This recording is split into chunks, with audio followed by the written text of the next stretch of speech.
meeting, and we will continue the discussion on private sector involvement as requested by several stakeholders to allocate sufficient time for sharing views on this important topic. We will then discuss the section on financing the Secretariat using the compilation text of the recommendations contained in the SICAM document IP4/2 and the electronic submissions from stakeholders on the co-facilitators proposal, alternative text, and removal of brackets in this section. In the interest of time, today, we will not be discussing the sections on dedicated external financing and partnership, considering that written submissions and views on this topic were received in the first electronic feedback request and the first virtual working group meeting on 18th November 2020. We believe that these views on written submissions are reflected in the virtual working group outcome document. At the end of this meeting, we will discuss on the next steps and the outcome document.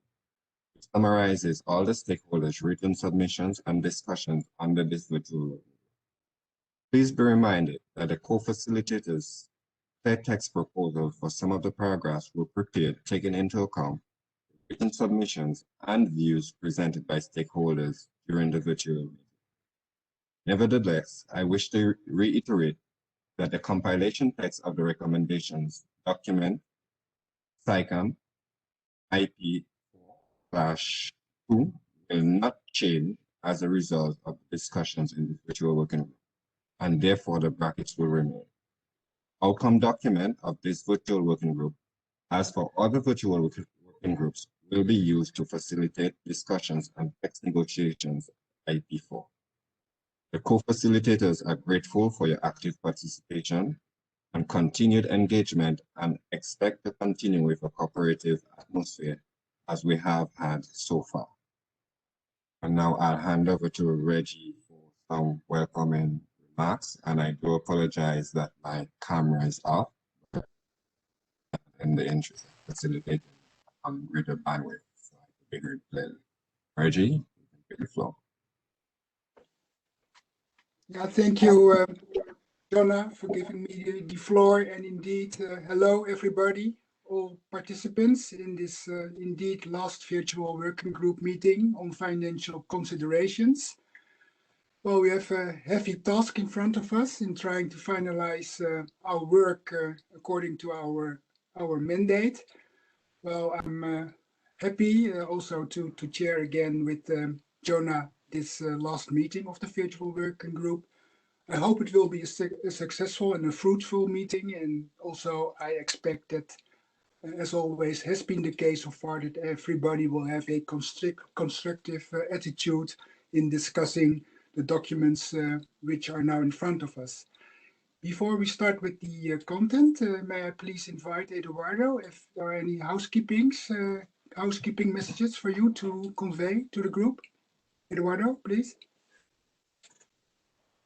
Yes, thank you, Reggie. So we do have the agenda in front of us. As you can see, we will have 3 hours for today's meeting, exceptionally. I'll just briefly go through you on how to request the floor, which is the same approach we have been taking from the last meetings. So we will be using the hand raised function whenever you'd like to take the floor, and then you will wait until your name is called, and I will open your microphone and you can take the floor. When you start your intervention, please remember to say your country or organization in the event that is not listed in your as a participant, so that everyone can understand what organization you are representing. And we do encourage you and invite you to please try to keep your intervention short so that everyone has a chance to take the floor and share their views. And when you have finished your intervention, please remember to lower your hand so that we can see we can take on the next speaker without confusion. And please mute your mic as soon as you finish as well, to avoid any noises or interruptions to the next speaker. If you have any issues, again, as we've been doing for the past 3 meetings, please use the chat function. That would be available all the time. Even for asking for the floor, we are going to be checking on the chat to see whether there's someone that could not use the raise hand function, but wants to take the floor and has announced it on the chat. Just remember that in the chat function, you have the option to click to everyone or to attendees or to panelists. So we encourage you to use the to everyone function so that any one of the meeting attendees, but also the co-facilitators and the host could see that you are sending a message. So I think with that being said, on housekeeping rules, I will turn over to you, Reggie, to start the discussion of today. So over to you, Reggie. Okay, thank you, Eduardo, for providing the group with these housekeeping information. Of course, very important, and hopefully we can have a smooth operation of our meeting, as has been the case so far also in the other meetings. As already indicated by Jonna, here you have in front of you the meeting agenda of our meeting, so the private sector involvement as well as the financing of the Secretariat. I will in particular take care and try to co-facilitate the discussions on the private sector involvement, while Jonna will take care of the financing of the Secretariat.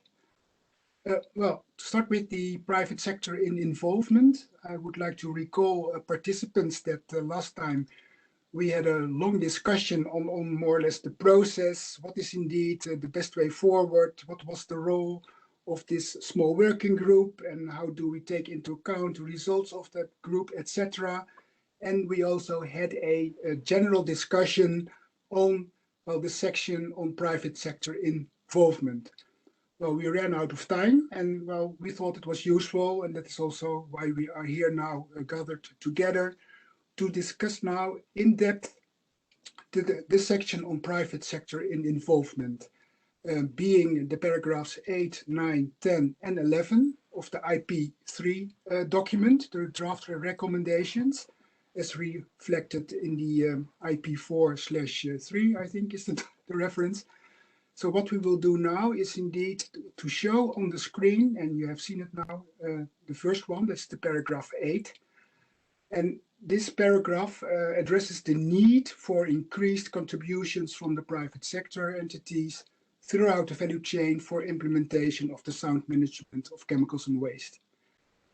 What I would like to do now is to open the floor for comments on this topic, as reflected in paragraph 8. So are there any views from stakeholders with respect to paragraph 8? As it stands now. The floor is open. So again, the floor is open for interventions from the floor. Please use the raise hand function.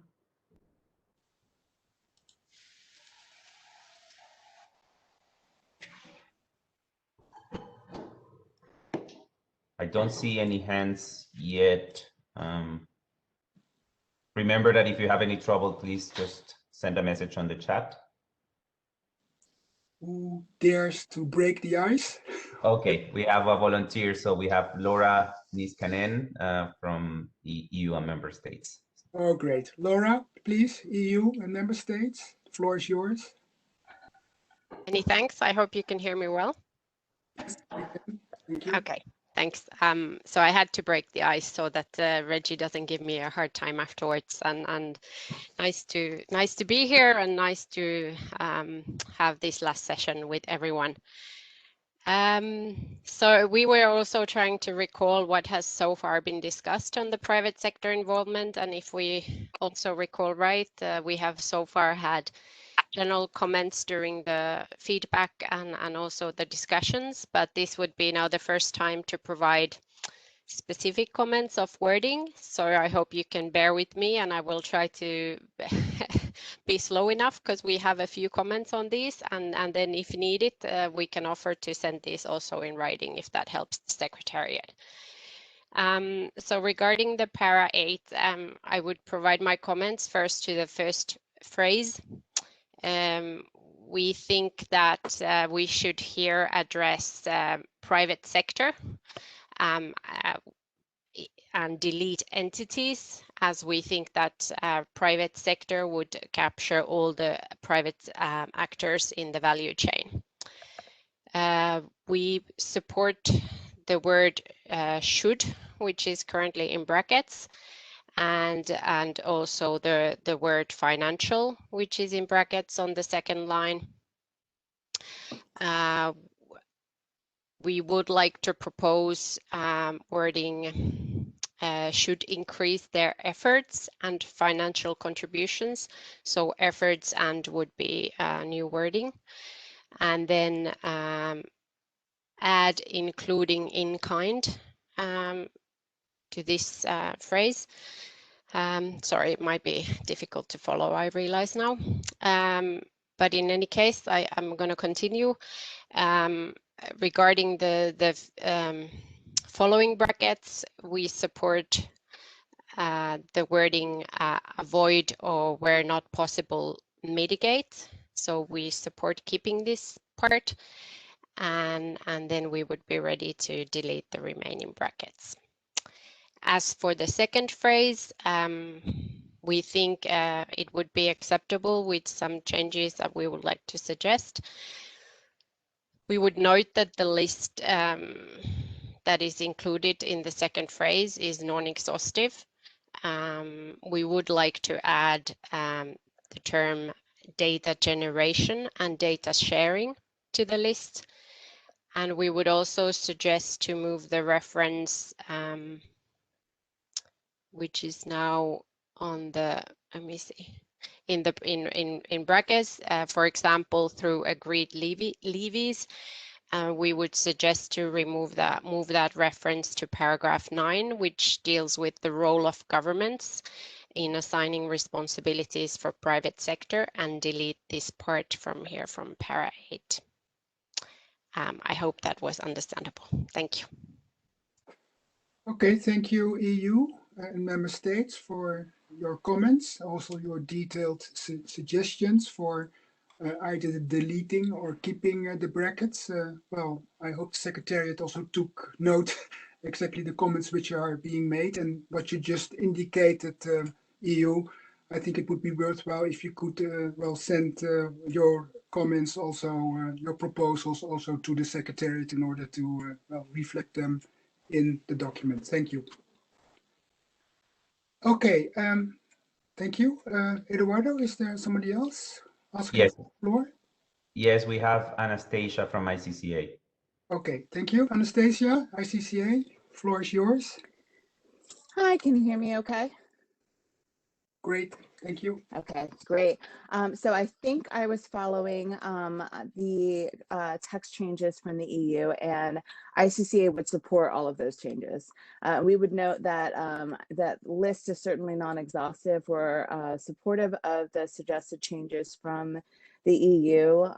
You know, I think we could question whether we need to list everything out there, but we're okay with the changes as proposed. Okay, thank you, Anastasia. Anybody else asking for the floor? Yes, we have Andrew Clark from the US, followed by David Azulay. Okay, Andrew, please, US. Yes, thank you. And good morning and good afternoon, good evening, everyone. I think with this section of these text paragraphs 8, 9, and 10, I think there's a lot of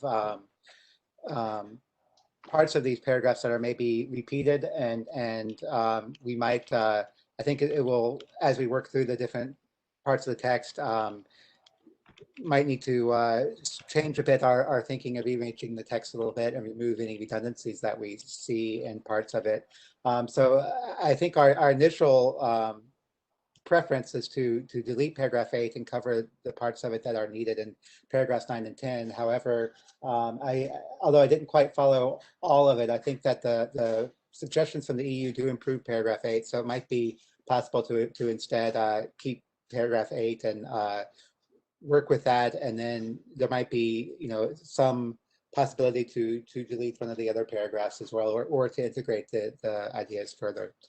So I think I'd like to be interested in seeing the new text, but our initial thought is that this paragraph might not be needed. Thank you. Okay, thank you, Andrew, for your comments. Take a note of that. Next speaker will be David from CL, please. Good morning, afternoon, and evening, everyone. We would like to, so I'll go through the text as it is now. As the EU, we would be in favor of supporting the deletion of entities, the remaining of should. The EU recommended including their efforts before their financial contribution efforts. We don't yet have a position on this. We would have to look at it. We also support the choice of the part of the sentence that says avoid or where not possible mitigate. We would, however, recommend to put into brackets the word there before impacts on the environment, on health at this point. And I think at this point we'll reserve until we see the cleaner text or the other suggestions that have been made so far. Thank you very much. There is one general comment I would like to make, sort of chapeau comment. The discussion is currently headed under discussion on private sector involvement. As we're discussing specifically the financing rather than the involvement in the implementation of SciChem, we would recommend that the title of this section be changed to discussion on private sector financial involvement, just to clarify so we don't mix up everything, because there are many ways in which all stakeholders contribute to SciChem implementation, but to clarify that this section really focuses on finances. Thank you. Okay, thank you, David, for your suggestions and also your ideas. But with respect to the title, I can imagine that we nevertheless stick to the current heading, private sector involvement, because that also has been derived from the integrated approach to financing. So that's the reason why we use that phrase, if I may say so. But of course, the understanding is that we are talking here about, well, their financial input anyway. What should be necessary. So again, it has been taken from the integrated approach component idea, and it's how we could continue, was our impression. Thank you. Okay, anybody else? Eduardo, who would like to take the floor? Yes, we do have Jill from the Global Alliance, and followed by Valentina Sierra from Uruguay. Okay, Jill Hanna, please, from GEP. Thank you very much. Good morning, good afternoon, good evening, everybody. Grateful thanks to the co-facilitators for all that's being done here, and for setting out in such enormous detail, which is very, very helpful, where we are and where all the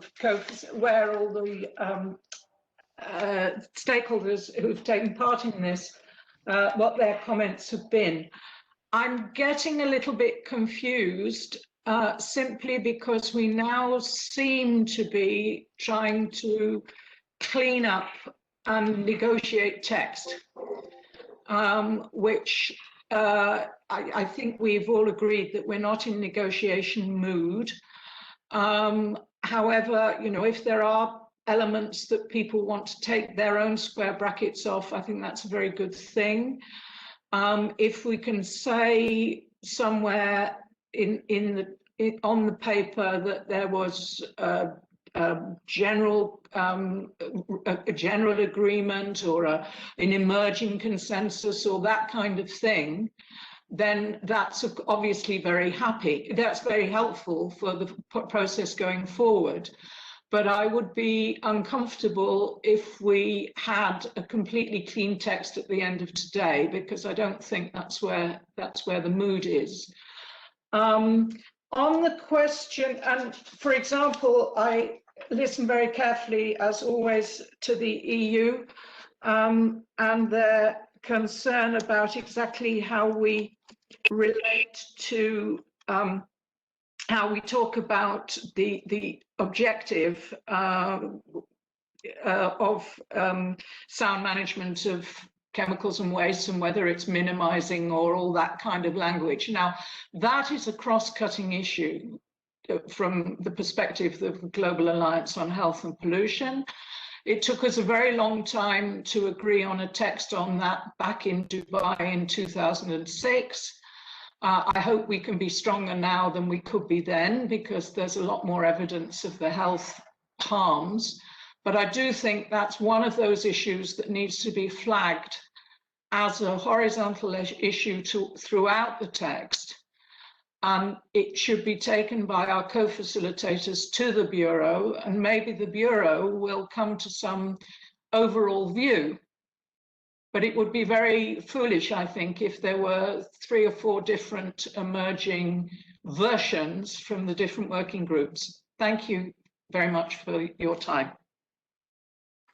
Okay, thank you, Jill, for your intervention. Before I give the floor to Valentina, perhaps already responding to your first comment, Jill. Indeed, and I think that's obvious and that's also fairly clear, and I want to emphasize it again. We are not negotiating text or trying to get rid of square brackets or try to focus on a clean text. That is not at all the idea and the intention of this work in this virtual working group. Our intention is indeed trying to take stock of the comments made, to note what each positions are on the various proposals, take stock with that, record that, and report that back to the Bureau in order to have a full-fledged document with all the comments made and the positions being made. And that might help when we have finally our in-person meetings at IP4 and ICCM5 itself. So again, we don't want to negotiate at all text, and we are not even focusing on cleaning text in that respect. I hope that is clear now for everybody. Again, that is the idea of having these discussions in this virtual working group setting. Having said that, I hope that is okay for you, Jill. Now I would like to give the floor to Valentina, wasn't it, Eduardo? Yeah, Valentina, please, floor is yours. Thank you very much, co-facilitator. I would like to thank you for all the efforts that you've been making in this group. And on behalf of GRULAC, we would like to add something, or as a general comment, we would like to see reflected this idea that we presented before, that is the following. In addition to increase the financial contributions, we consider that private sector entities should increase their contributions through a range of approaches and partnerships, because we don't see it reflected on the text, and we would like to be clear that we need to see it reflected on the text. Very much. Okay, thank you, Valentina. Speaking on behalf of GRULAC in this respect, thank you very much. We've taken note of that. Anybody else, Eduardo? Yes, Reggie. We have Abbas Torabi from Iran. Okay, thank you. Now, next speaker, Abbas from Iran, please. Floor is yours. Thank you very much. I appreciate, hello everybody. I appreciate the hard work of the Secretariat and co-facilitators for developing this very good compilation of inputs and submissions of stakeholders in this group. Regarding negotiating, you made a very good point that yes, we won't negotiate on this text, and also Jill pointed out that. But I'm giving some general observation about this paragraph. It is not to clear the text. We support that the private sector should increase their contribution, financial contribution. We also propose that the private sector increase their in-kind and capacity building contribution, not just financial. Maybe some private sector entities have other capabilities to provide. We also support the contribution of the private sector through agreed levies, which I think this is something that many developing countries are putting stress on that, and they are emphasizing that there should be a mechanism, with practical mechanism for contribution of private sector. Then government stakeholders maybe can have a very active and strong role in designating such a mechanism. Thank you very much. Thank you, Abbas, Iram, for your intervention. We have taken care of that. We have noted that. Anybody else on this paragraph? I saw in the chat also Suki on behalf of the African group. Suki, can you please take the floor if you are connected?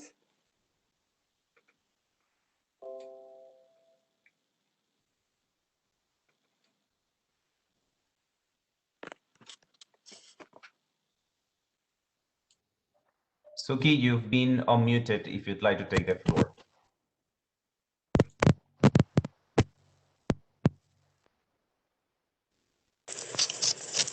Hello. Yes, we can hear you. Oh, thank God. I'm sorry.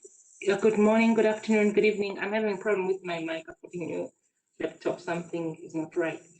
Thank you, Co-Chair, and thank you for bringing us thus far with the work we've done.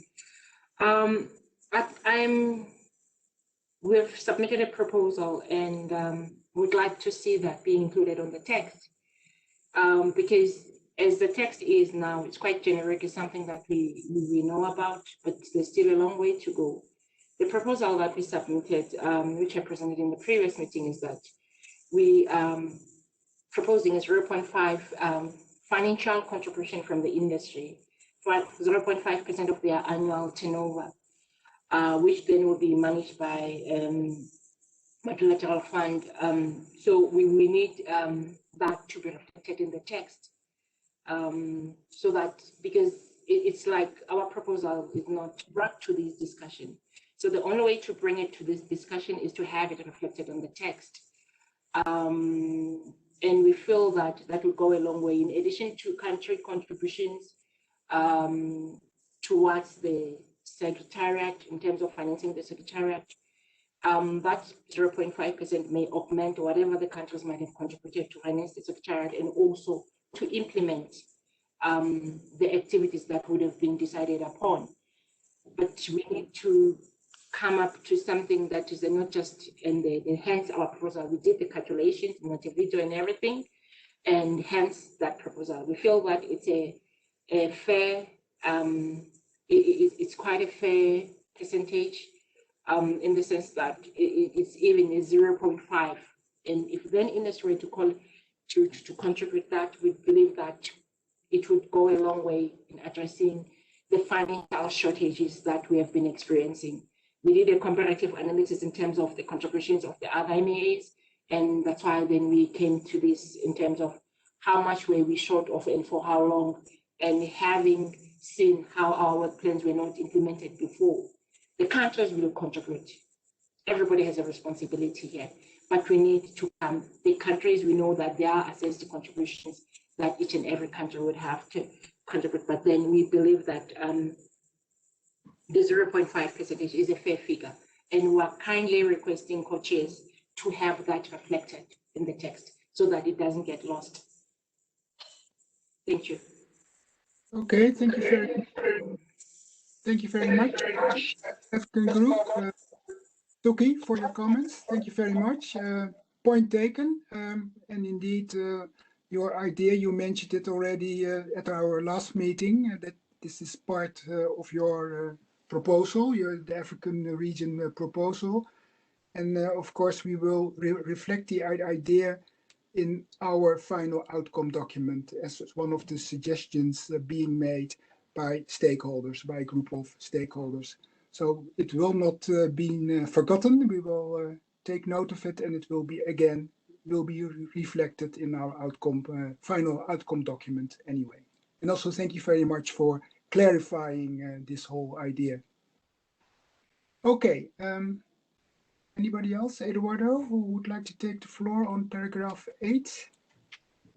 No, Reggie, we do not have any further requests for the floor. Okay. Last chance for stakeholders to intervene. Yes, we have Musa Wabuyo, I think from the CTECO. Okay. Musa, please. The floor is yours. You ask for the floor. Hello. Hopefully you're hearing me. Yes, we can. Hello? Thank you.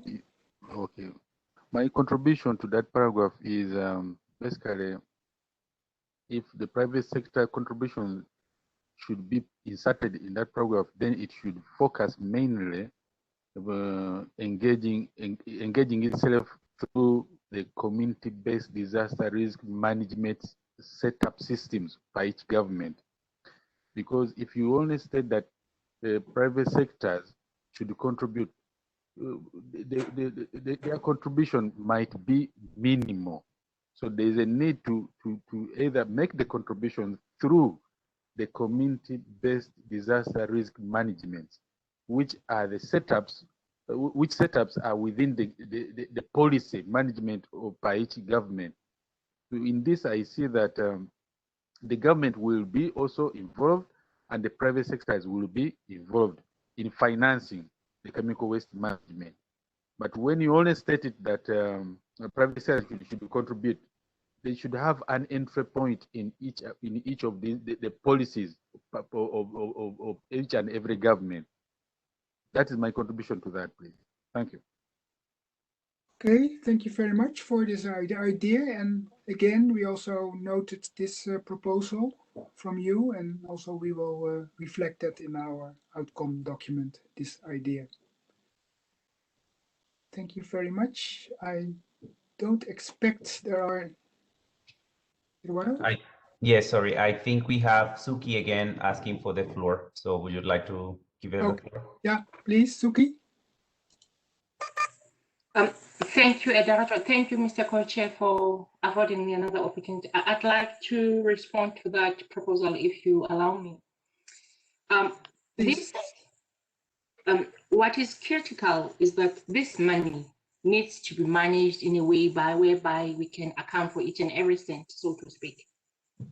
And hence a proposal of a multilateral fund like whereby it would be managed internationally. If we come up with the proposal that governments or rather industry would contribute to individual countries, there are lots of things that can go wrong.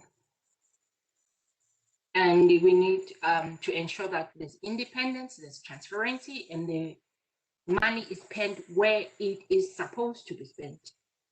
Literally said, no misuse or mismanagement of these funds that the industry would be contributing. And hence it would have to be managed centrally, internationally. And countries would then, each and every country has got different work plans, because depending on what is the emerging issue that they would have to address and see to it that that's phased out and something else phased in. So then if we are saying this should be, already we have a problem of different behavior of the same company in different countries. And we have evidence of whereby some cases, companies or people, companies first would bribe government officials. Alternatively, government officials would subject companies to unnecessary, or should I say, make companies to pay levies or monies that they should not pay. So we need something that we can assure that can be controlled, and it will be specifically for implementing the work plans that will be emanating from phasing out or addressing whatever emerging issue and nothing else. And in some countries, there's a central government, whether it's Department of Finance, you name it, that whatever money comes in, it goes to them. But to get that money to go, let's say, to Department of Environment or whichever department is responsible for health, it's a mammoth task, and it may take longer, which is an unnecessary delay in bureaucracy. So whatever that we're coming with, hence this proposal we put, we know what happens in some countries and in most countries. We need to ensure that we can account first to industry. For example, when we contribute to the Secretariat, South Africa was one of the contributors to the Secretariat, voluntarily, of course. We know, because then the Secretariat would report and indicate this is what we used your money for. The same should apply for any money contributed, that we can account for each and every cent to the team. Thank you. Thank you very much, Suki, for sharing these thoughts with us. Indeed, very important to take into account also once we are discussing these financial schemes anyway. So thank you very much for sharing your views on that. And it has been taken note of. Thank you very much. Eduardo, that was the last speaker on this agenda item. Yes, we do not have any further requests, so we can move on. Okay, thank you. And okay, let's then move on to paragraph 9. It's now on the screen, I hope. Yes, it is. And this paragraph, it relates to the extended producer responsibility, internalizing costs by industry, and the polluter pays principle, as you can see in the text.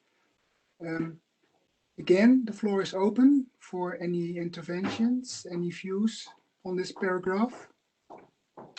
We have Mr. Musa Wawuyo from CTECO asking for the floor. Okay, thank you. Please, Musu, please take the floor. It's yours.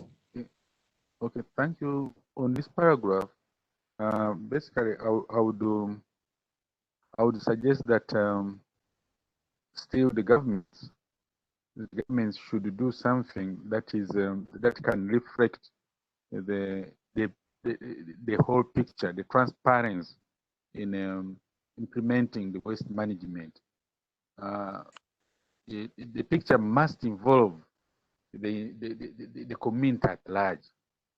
If you look at the producers, we have very many producers of this waste management. There are very many, but you find that the government protects these people. So in order for us to have something that is tangible and something that is reflectable, it will be very, very good that still the government, this paragraph, it is annexed to something that is related to community-based disaster risk management. These committees are there. In most policies, they are there, but they are not reflected. So if we can have it reflected in this paragraph, it will bring up something tangible that can be accountable to each and every government or every ministry, and every community will be aware that if you produce waste, this waste, you'll be charged, or you'll be, these are the laws that will be applying to you. And also it will be something that will be reflected to each and every individual in a community, that whoever produces this is the penalty. But when we leave it only to the government to deal with the dealers, it will not bring out something tangible. Thank you very much.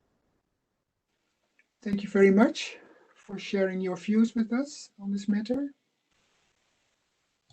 Anybody else, Eduardo? No, we don't have anyone else. Okay, yeah, we do have Laura from EU and member states. EU, member states, Laura, please. Thank you. So since we have specific comments, I'm putting in the chat the clean version of how it would read, and I hope it's possible to follow the comments. So here in para 9, we would like to see some changes, and we will make those as our proposals now. So I think to make the text clearer, we would suggest to focus the para 9 on the role of the governments. And thus we would suggest to delete the first sentence. I would here note, though, that we would like to keep the term extended producer responsibility, and we'll suggest how to include it in the second phrase. As a general comment, we would suggest to use private sector in the beginning of the second phrase, which starts governments. So private sector instead of industry. We would also suggest to add after implement actions, to add legislation and appropriate economic instruments in there, and we would delete from the original text. There was later on a part on development of legislation, so that could be deleted then. And then, as commented earlier, regarding the para 8, we would suggest to add levies and taxes after administration, which is around the middle of the sentence, as to capture that idea here. We would also suggest to bracket the terms around internalizing costs. After to internalize cost, there was a part in brackets which starts using economic instruments. We think this part could be deleted since so that the phrase becomes more clear. And finally, we support keeping in the end to further implement the polluter pays principle, and then to add there and extended producer responsibility. So as I mentioned, the clear text as we see it is now in the chat for everyone to consider. Thank you very much. Thank you very, very much, EU and member states, for your suggestions and also the justification for these suggestions. And also thank you very much to present your proposal, your ultimate proposal in the chat function. So that's very helpful for us to digest and to have a thought about that once we are discussing this in person at IP4 or ICCM5. Thank you very much for your intervention in that respect. Who else, Eduardo? Yes, we have next Anastasia from ICCA, followed by Andrew Clark from the US. Okay, Anastasia, please, ICCA, floor is yours. Hi, thank you. And thank you to the EU for putting the proposal and the text proposal in the chat. It was much easier to follow reading it. We support the text changes proposed by the EU. I think that that does a very good job of cleaning up the text and making it more readable. We would note that, we still encourage that there is flexibility in how countries implement extended producer responsibility and the polluter pays principle based on their national circumstances. But we agree with the text as proposed by the EU. Okay, thank you, Anastasia. Next speaker, Andrew Clark, US, please. Thank you, Reggie. We support the general thrust of this paragraph and agree that this is an important element to be included here. So we very much support the kind of main body of it, where it says government should implement actions to further encourage industry involvement in the integrated approach, all the way through where it says internalize costs. However, we do note that countries have different approaches or different frameworks for how they implement these kinds of actions and what they do to, in what ways they have industry contribute to internalizing these costs and recovering them. So we wouldn't be in favor of listing out specific policies that some countries use but others may not. So we would not want to keep the first bracketed part referencing extended producer responsibility, or the end of the sentence, end of the paragraph starting with using economic instruments. The EU approach to the paragraph, is also something that we would be, we could consider working from. However, similarly, we wouldn't want to have the, long list of policies that countries may or may not use. We think that might be a little bit too prescriptive. But again, like that, the way that they have laid out the paragraph, I think does generally make sense. So we would be happy to further consider that. Thank you. Thank you, Andrew. Loud and clear. Thank you very much for that intervention. Eduardo, other speakers? Yes, for the floor? we have now David Azulay from CL, followed by Jill from the Global Alliance.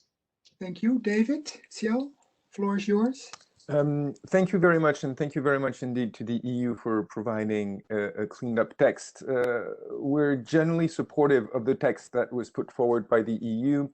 We believe that this text is also the adequate place, the adequate paragraph to include reference to the proposals that were made both by a groupment of civil society and the African region in relation to a coordinated approach, globally coordinated approach to tax and fees. So maybe that could be added if we use the EU's text just before the words levies and tax. To our proposal would be to include globally coordinated levies and tax, as well as include a sentence to encourage governments to establish a global fund that would be bonded by those. We are reserving some text proposal until we have a chance to go through the other paragraphs 10, 11, and towards the end of this discussion, we might propose actual text that could be included in the summary to be provided to the parties. Thank you very much. Okay, thank you, David, for your intervention and also your suggestion to insert here indeed the references to this globally coordinated text and also the fund.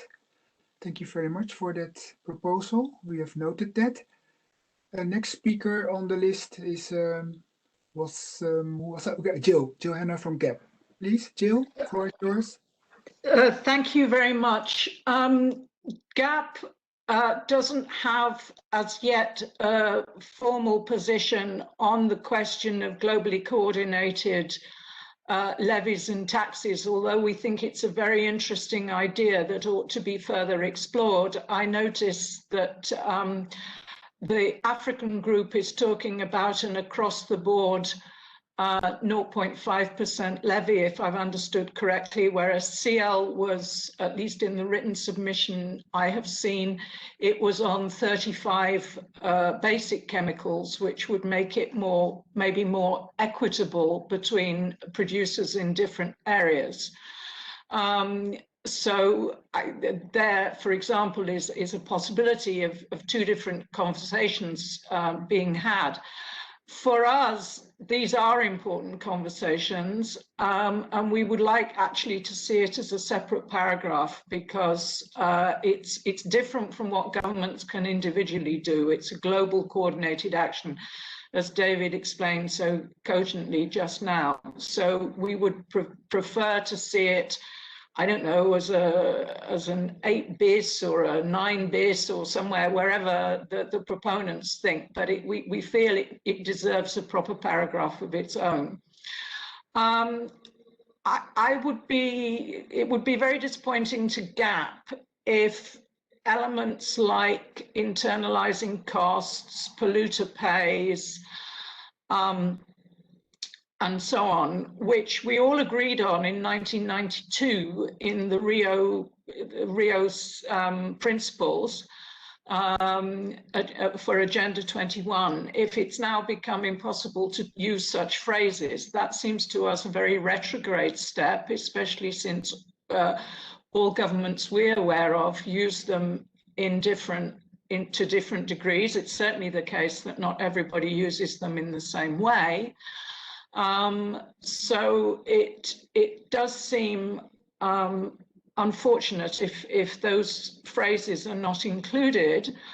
If somebody needs a such as or something like that, then okay, but to strike them completely would be going back 30 years, 30 years, and that would be very, very sad. Yes, we know perfectly well in GAP that the polluters pays principle is called something else in some countries, but you know we have a way around that. We call it pollution. we either have an approach or a principle, or the principle of the precautionary approach, and so on and so forth. So we can manage those, but we do feel that those ideas should not disappear. Okay, thank you, Gil, for this intervention. Anybody else asking for the floor? Yes, Reggie, we have Abbas Torabi from Iran, followed by Mateus Bastos from Brazil. Okay, Abbas, Iran, please, floor is yours. Thank you very much. Regarding this paragraph, we think that the more you are clear about the message you are giving, it's better. And we should avoid being ambiguous in this paragraph about the role and involvement of private sector. So regarding the first sentence, we think we should keep that and be clear about the private sector, private sector responsibility, including extended producer responsibility. So we think we should keep this sentence and remove the bracket.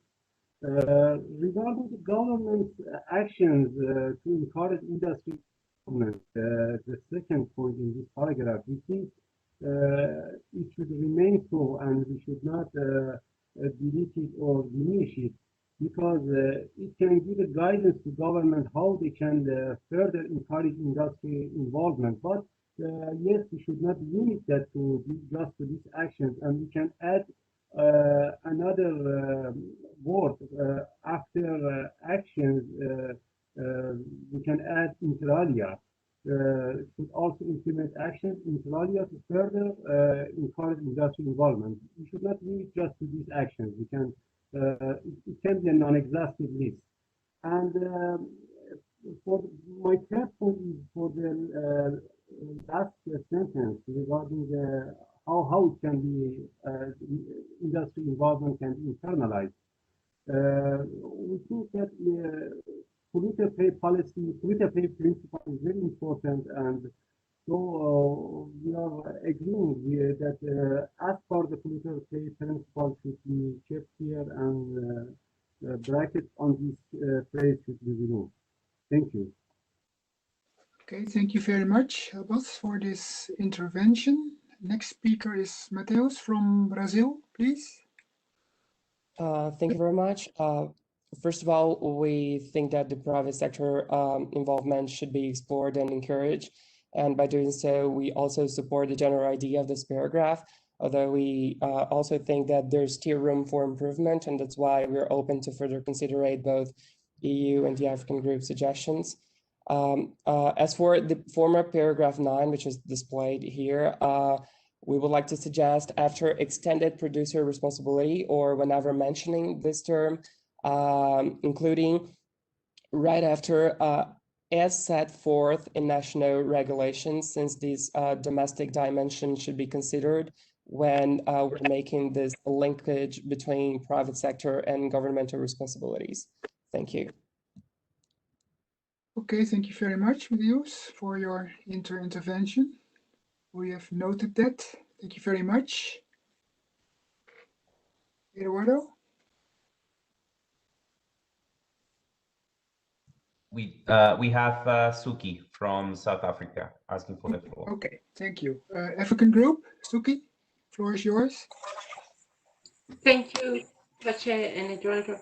I'd like to indicate that as an African group, we can work with the proposal of the EU, but ensure that the things that we raised, like David indicated, the proposal of this fund is included there. And also the issues that were raised to ensure that we are not missing that, because those are the key things that are in our proposal. The issues that Jill raised, they are in our proposal. So the issue of the fund and the issue of ensuring that we don't lose our proposals, is there are decisions that are there already, UN decisions that we just brought them to the fore, so that they are included. So that's what I'd like to indicate, that we can work on this to include the issues that or the things that are important to us that we feel that are missing. Thank you. Okay, thank you very much, Suki, for your intervention. We don't have any further requests for the floor, Reggie, so we can move on. Okay, let's then move on to paragraph 10. Now on the text, and as you can see, we have the paragraph 10, and there's also one alt 10, an alternative text for paragraph 10. Paragraph 10. And this paragraph discusses increased contributions for the implementation of the sound management of chemicals and waste through a range of approaches and partnerships. What type of partnerships and approaches are suggested by stakeholders? That's the question I have to ask you. And are there any views on this paragraph? Which has your preference? Does it capture all the elements you would like to address in this paragraph 10? Please, the floor is open for suggestions, comments.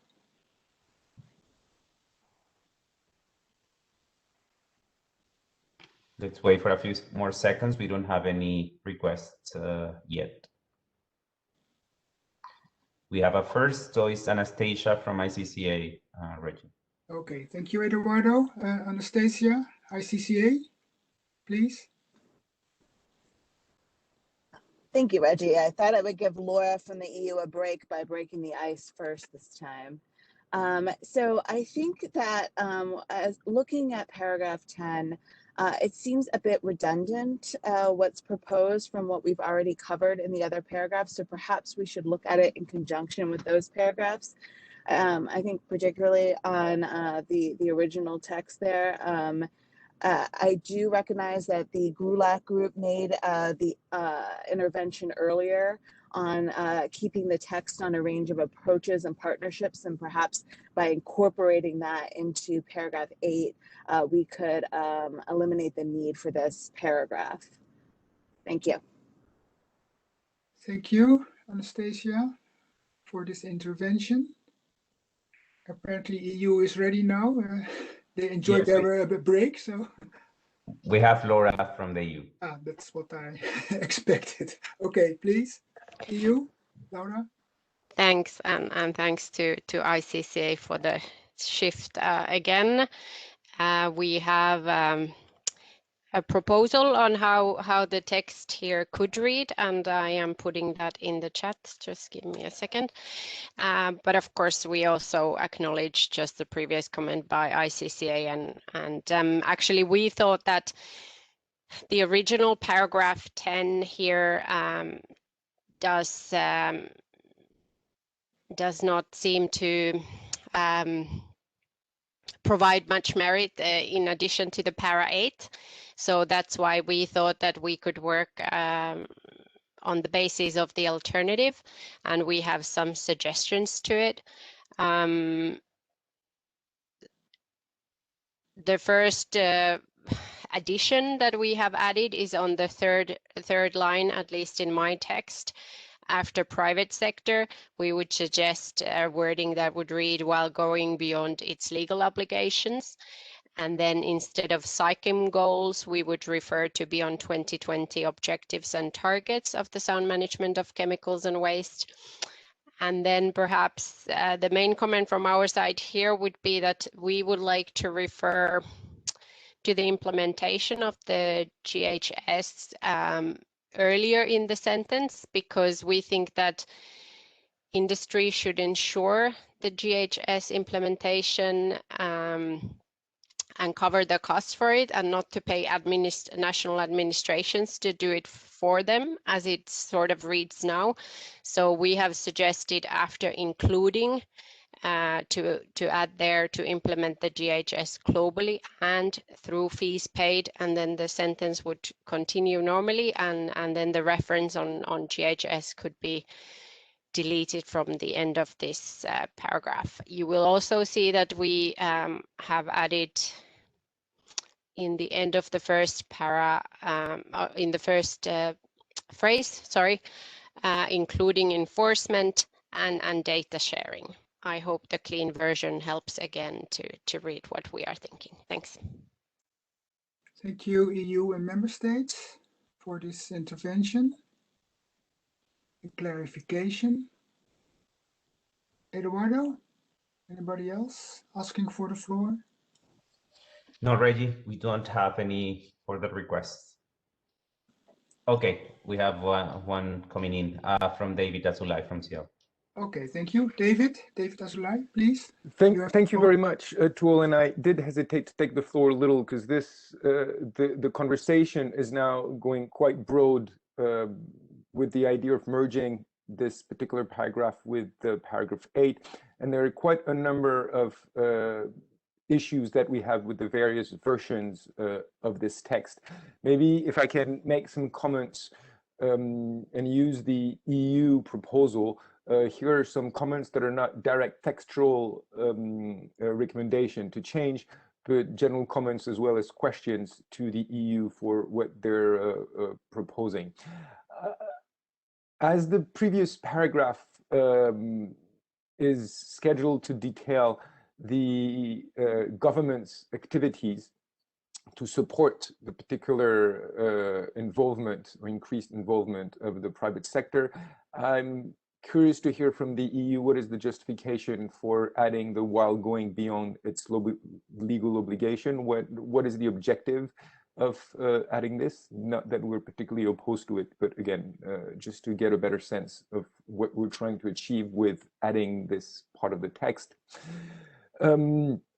We also have issues, or would support at the very least bracketing the reference to domestic chemical management schemes only, because we believe, again, through the globally coordinated approach, that the focusing on a purely domestic approach has shown its limits along 20. So we believe that it's time to look for something a little more innovative and something that has more chances to deliver the results that we're looking for.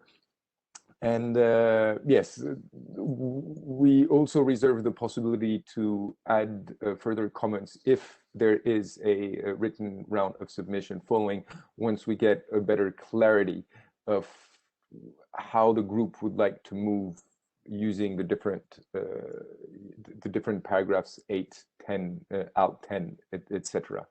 At this point, it is a bit difficult to provide a practical textual recommendation because of this confusion, and noting that none of this will, if I understand you well, none of this will be reflected in actual text, but more as a general comments that would accompany the text.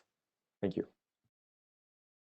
Okay, thank you, David. And indeed, we, if you are not in a position, or if a stakeholder is not in a position to come with written suggestions, you know, for the text of paragraph 10 or the alt 10, at least it's for us important to know what indeed the general idea of that stakeholder is on a specific proposal, which is indeed on the screen now.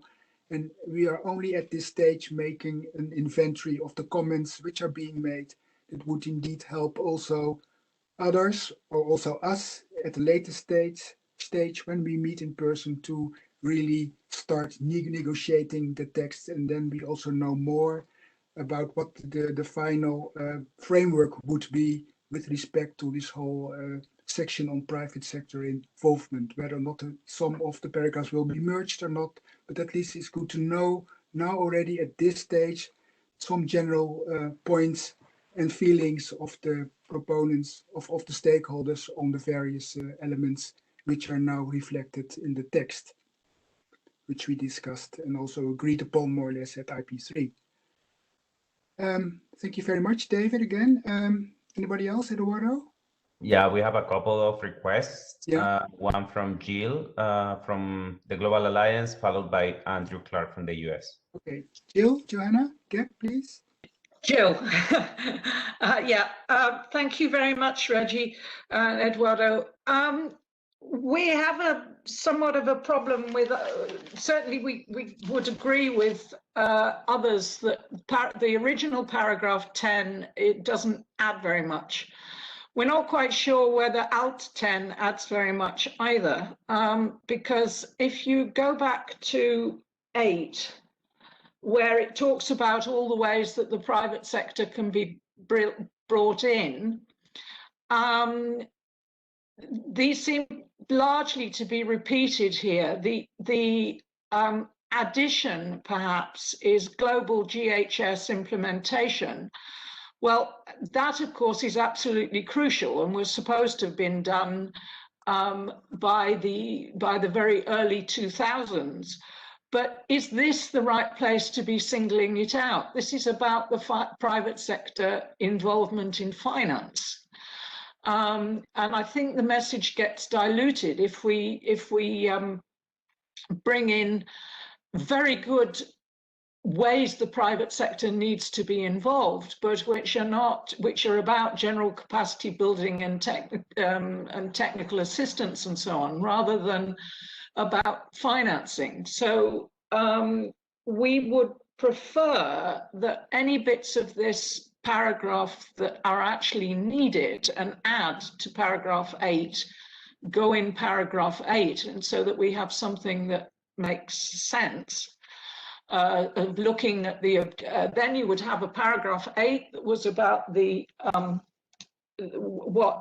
where the private sector can be brought in, and a paragraph 9 that would say what government needs to do to make sure that the private sector is brought in. And that would make a good combination. I mean, the first part of ALP 10, for example, is rather like the chapeau. It's back to talking about the 3 components.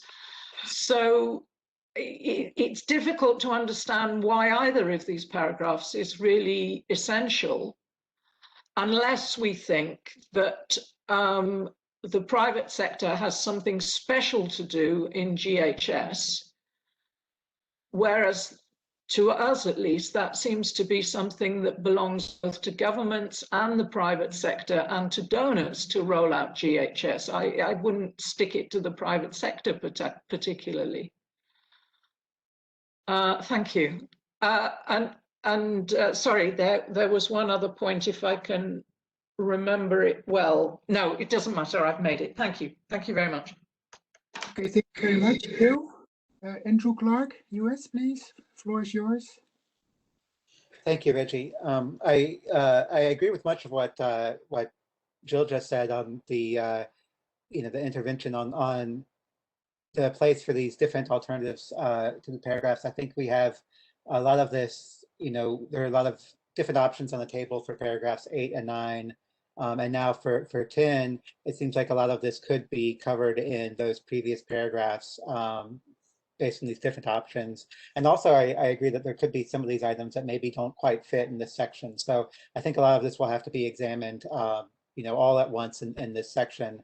I would also just make a quick note on taking a first look at the EU text, and I do appreciate the EU coming, bringing some good ideas into these discussions today. But this paragraph here, I think that some of the language in it maybe isn't quite right for a non-binding instrument. So using commits and words like that. So I think we would want to be careful about that. But I think it is another option to consider, taking into account that we need to see what will be in paragraph 8 and 9 and what we might want to consider for other sections. Thank you. Thank you, Andrew, for your intervention. Reggie, we have now Riley Davis from ICCA, followed by George Karlaganis from UNITAR. Okay, thank you. Riley, please, floor is yours, ICCA. Hi, yes, this is Raleigh from ICCA. We just wanted to offer support for what Gab said and what the US said, in thinking that the principles brought up in this paragraph are seen in other paragraphs, as well as re-emphasizing that global GS implementation is a collaboration between governments and industry and others. So that's all I wanted to bring up right now. Thanks. Okay, thank you very much for your intervention. Next speaker was it George from UNITAR? Yeah. From UNITAR, yeah. George, please. Hello, Reggie. Can you hear me?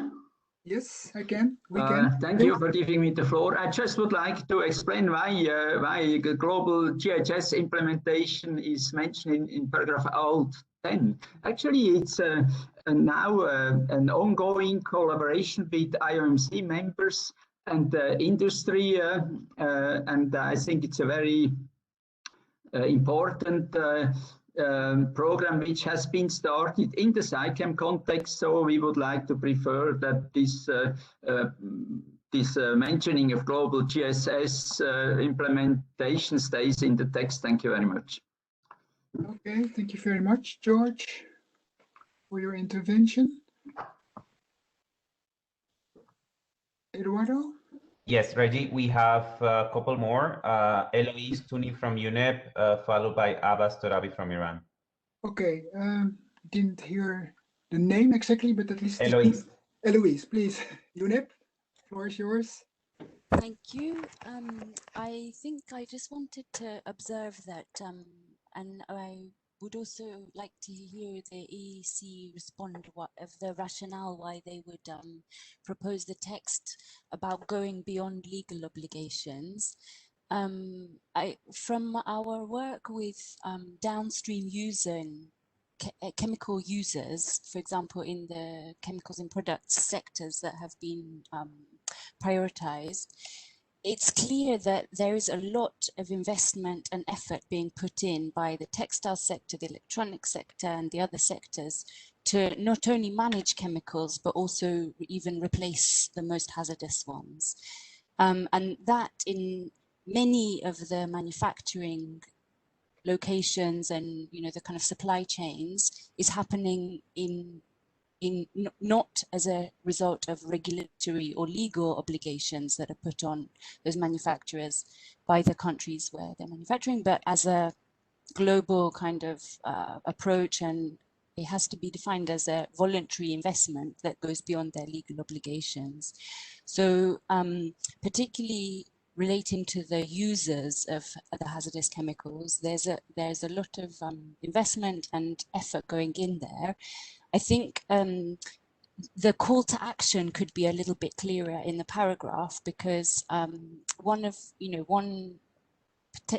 important need is for regulators and the rest of the supply chain that are maybe not making those similar steps to see that those things are happening, that they're possible, and possibly the call to action for those chemical users would be to more consistently report and promote what they're already doing in the context of the Beyond 2020 instrument.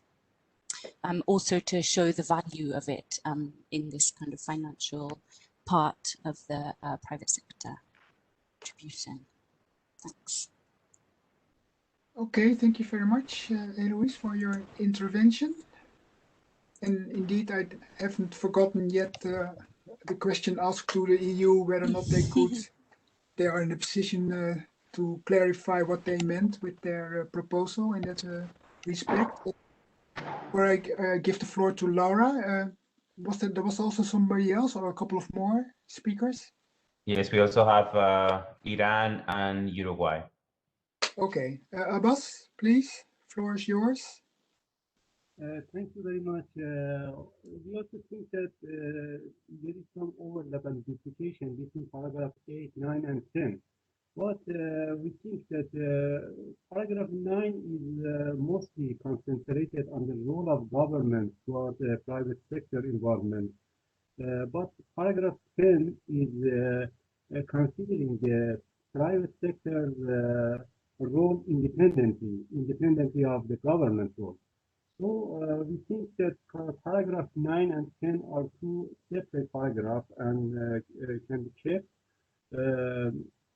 But in paragraph 10, we think alt 10, as some previous speakers referred to, often better reflecting the role of the private sector and the action that can take to support environmental sound management of chemical and waste. So we think alt 10 is better, but for the elements, maybe there can be more thought on them. We need more time to give our reflection and input on this alt 10, and possibly moving some elements to a previous paragraph or keeping them in this paragraph.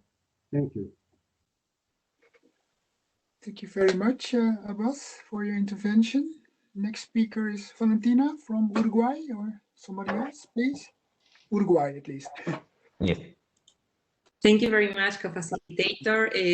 Just a brief and general comment on this paragraph. First of all, we would like to thank, on behalf of GRULAC, we would like to thank all the proposals that were raised, and also we would like to thank you for the engagement on these discussions. And as GRULAC, we will like to have more time and on the next stage of this group to consider on detail this paragraph and the new proposals, but most of all, we consider that we need to be strategic and to cover the targets on the discussions and on the paragraphs. Thank you very much. Thank you very much, Valentina, for your intervention. Noted. Thank you very much. Anybody else? Yeah, we do not have any other requests. If I can ask, please, participants to lower their hands, those that have requested the floor. And maybe you'd like to give the floor to Laura, Reggie? Yes, that's before we move to paragraph 11 and alt 11. Laura, EU, are you in a position to answer that question raised by David? You are unmuted, Laura, if you'd like to. Yes, thanks. And thanks for the questions. And I will try to do my best. And this is indeed one of those moments where you hope that the other member states would be next to you and not everyone in their own countries. But I hope you can also understand that. So perhaps it's easier if I read this part. So we suggested that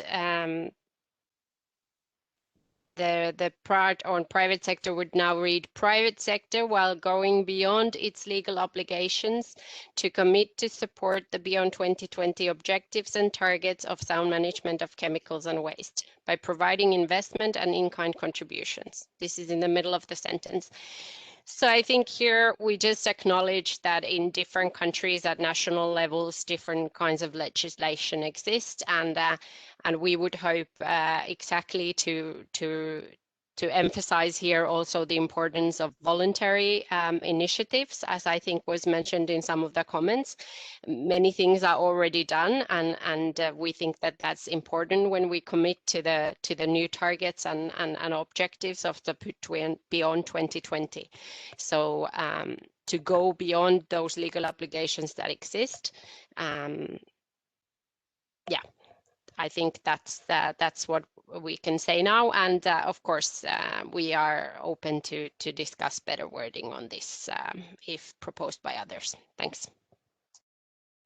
Thank you, EU and member states. Thank you, Laura. And indeed, we have the same experience. You are waiting for the member states to help and assist you, but we have the same with the Secretariat. I also miss the kicking beneath the desk, shut up and do this and do that by the Secretariat. So we are now working from a distance, but that's how we have to work anyway.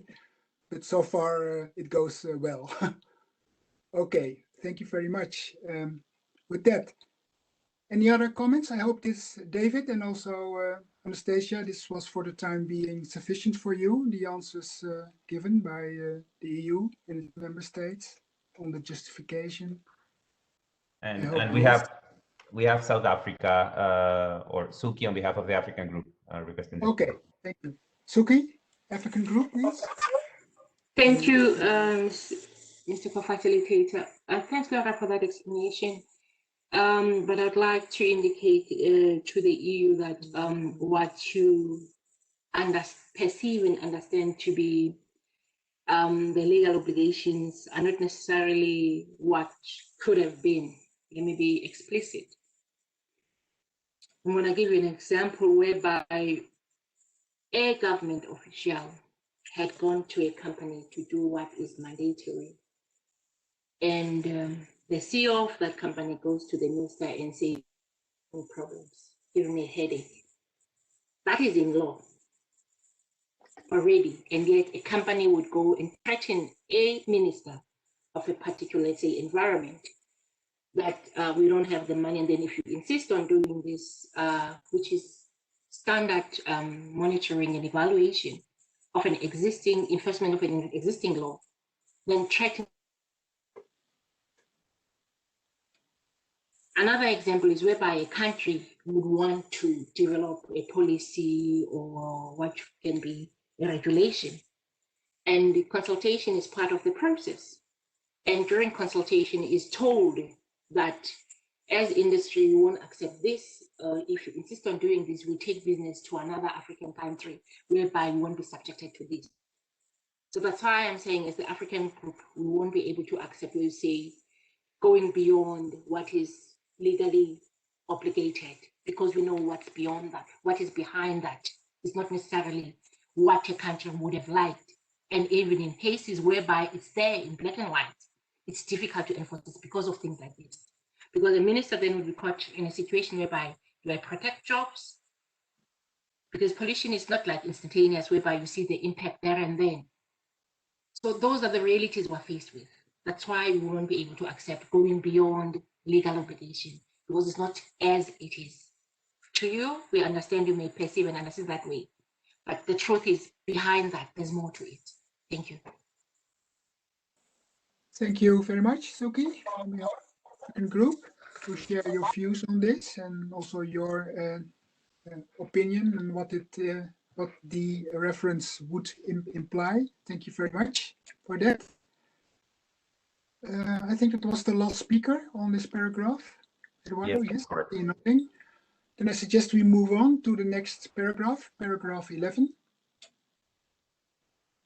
As you can see, there's also an Alt 11 text available. And this paragraph relates to the involvement of the financial sector and how can we get the finance sector on board and have them being involved in our discussions. I recall we had indeed also addressed this question already in Bangkok when we had the IP3 meeting, and we were indeed of the opinion that, well, we should take them on board, but the question is how to realize that. And I hope that also this discussion now, which we will have on paragraph 11 and the Alt 11, that would provide us some more ammunition to really get them on board. But I would like to open the floor now for any comments, suggestions on the text, which are now on the screen. Please, the floor is open. We have a request from David Azulay from CL. Thank you. David, it was indeed you. Thank you very much.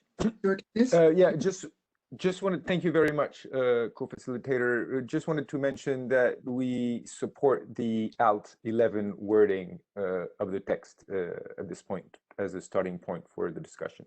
Thank you. Okay, thank you very much. Anybody else who would like to respond, to comment? We have Andrew Clark from the US. Thank you. Andrew, please, floor is yours. Yes, thank you. I think you know, we would also prefer Alt 11 as a basis for working from rather than 11. But we should note that any of this guidance would be best left to the multilateral development banks rather than to the financial sector. So if we do think about including this, and I would say, like, we think this should remain in practice because we're not sure that we should include something like this, but it would be something more appropriate for the multilateral development banks should we go down this road. Thank you, US, for sharing your views on paragraph 11. Next, we have Anastasia from ICCA, followed by Laura from the EU. Anastasia, please, ICCA. Hi, thank you. ICCA supports what Andrew just noted about whether it should be the development banks or developing the actual guidance. We also note that we would suggest that it goes beyond unsound chemicals and waste management, that this would be perhaps a good area to link with biodiversity and climate as part of the sustainability criteria if we're talking about guidance recommendations. Thank you. Thank you, Anastasia, for your intervention. Next speaker, EU, member states. Laura, please. Yes, thank you. We are supportive also of working on the basis of Alt 11, and we have some proposals to the text. So I'm again sending a sort of clean version. Here we would suggest in the first part where we say develop to add policies before guidance and recommendations.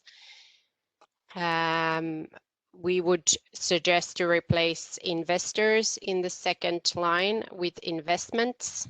And then in the end of the phrase where we refer to the banking sector, we would suggest to extend it to banking and investments sector. Thank you. Thank you, Laura, for your suggestions for Alt 11. Anybody else asking for the floor on paragraph 11 or Alt 11? Yes, we have Greg Philippe from Canada. Okay, thank you. Greg, please, Canada, you have the floor. Well, good morning, afternoon, evening, everyone. Just wanted to support the ICCA's statement about this work is being done in biodiversity and climate change, and there's no need to reinvent the wheel, but to build upon that effort, because the financial sector, I think, could play a very important role in this private sector involvement. Thanks. Thank you, Greg, for your intervention. Eduardo? We do not have any other requests. Okay, we have one from the African group, Suki. Suki, African group, you have the floor. Thank you, Mr. Co-Chair. Would like to indicate that we'll be eager to work with Alt 11. Just to indicate, if it were to be positive, for example, to have investment towards, for example, cleaner production, than in cases whereby there's loads and investment to facilities or equipment that would contribute, continuously contribute to problems in terms of chemicals and waste management. We'll work with the text on Alt 11. Thank you. Thank you, African group. It's okay. That's it, Eduardo? Yes, we don't have any further requests.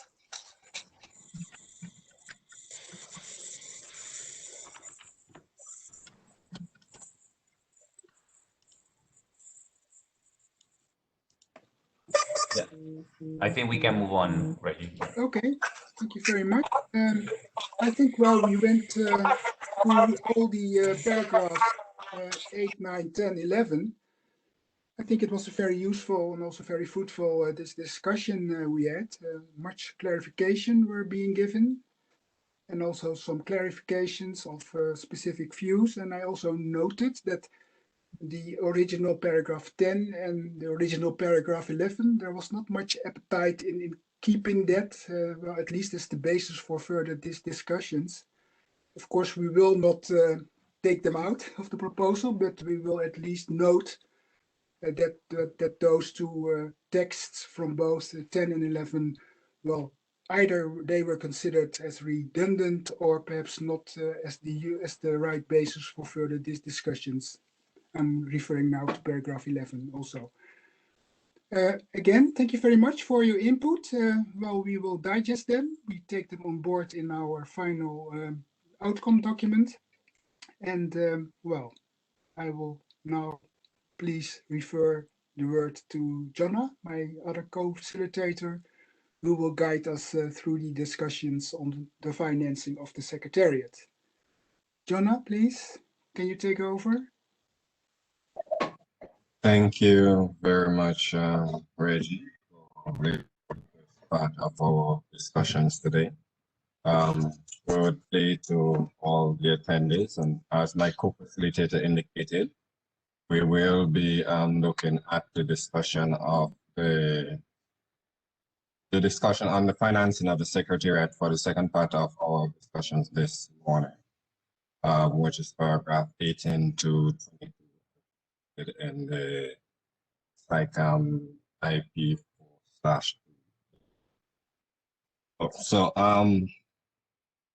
as we know, paragraph 18 is currently in brackets.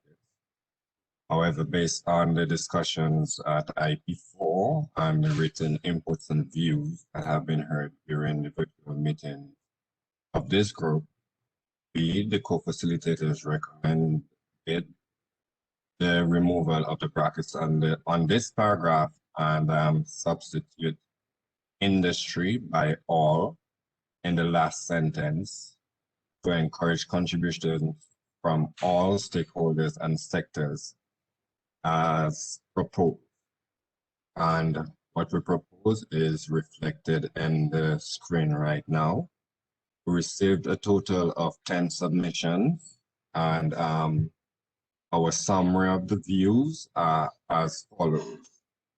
We had 6 stakeholders, Brazil, Canada, UN member states, Japan, United States of America, Peru, and Switzerland, agreed with our proposal, that's a co-facilitator's proposal, to replace industry by all in this paragraph, to encourage contribution from all stakeholders and sectors.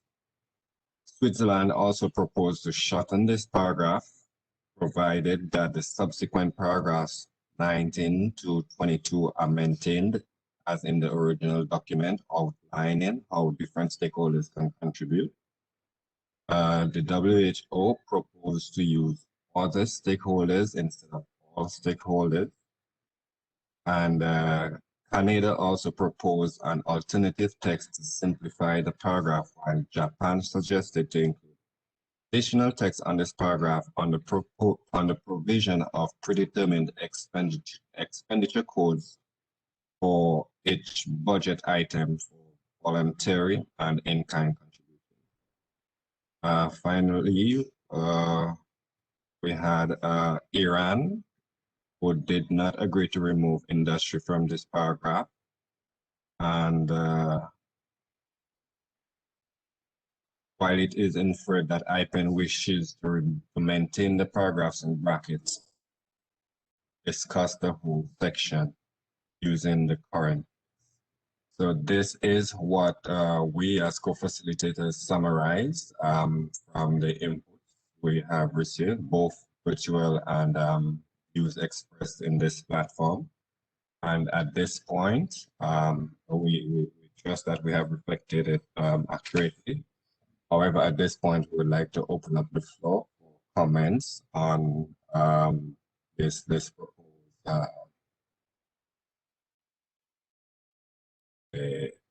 screen. Why do we have anyone already requesting the floor? Yes, Jonah, we have David Atulai from CL, followed by Caroline Beakers from WHO. Thank you very much. David from CL, could you please take the floor?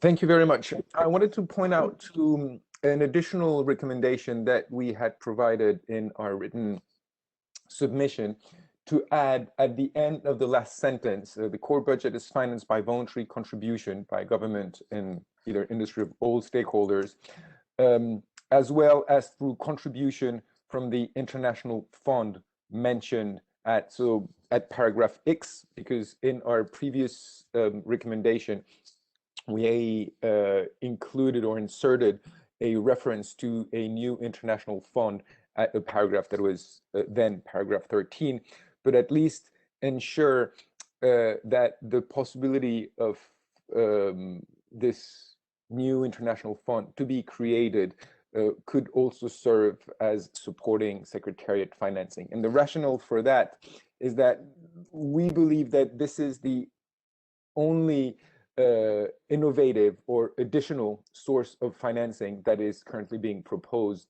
as opposed to reformulating the approach that we've been implemented since Dubai, and which have proven insufficient to fund the Secretariat, as was highlighted by the independent evaluation of SICAM. So just to make sure that this is also captured in the summary that will go to the parties for future negotiations. Thank you very much. Thank you very much, David, for your contribution, and that will be noted and reflected in our outcome document. I will now hand the floor over to Caroline. Caroline, could you please take the floor? Thank you, and hello, everyone. We wanted to explain the reason why we had proposed other instead of all, and primarily that's because government is in itself a stakeholder. Now, while we understand that it might not be possible to choose between all and other at this meeting, it would be very helpful if, like the other submissions that are expressed in the summary, the reason for WHO's proposal is included in the explanation, not simply the proposal itself. So it would add that government in itself is a stakeholder, and so that's why we are proposing other. Thank you.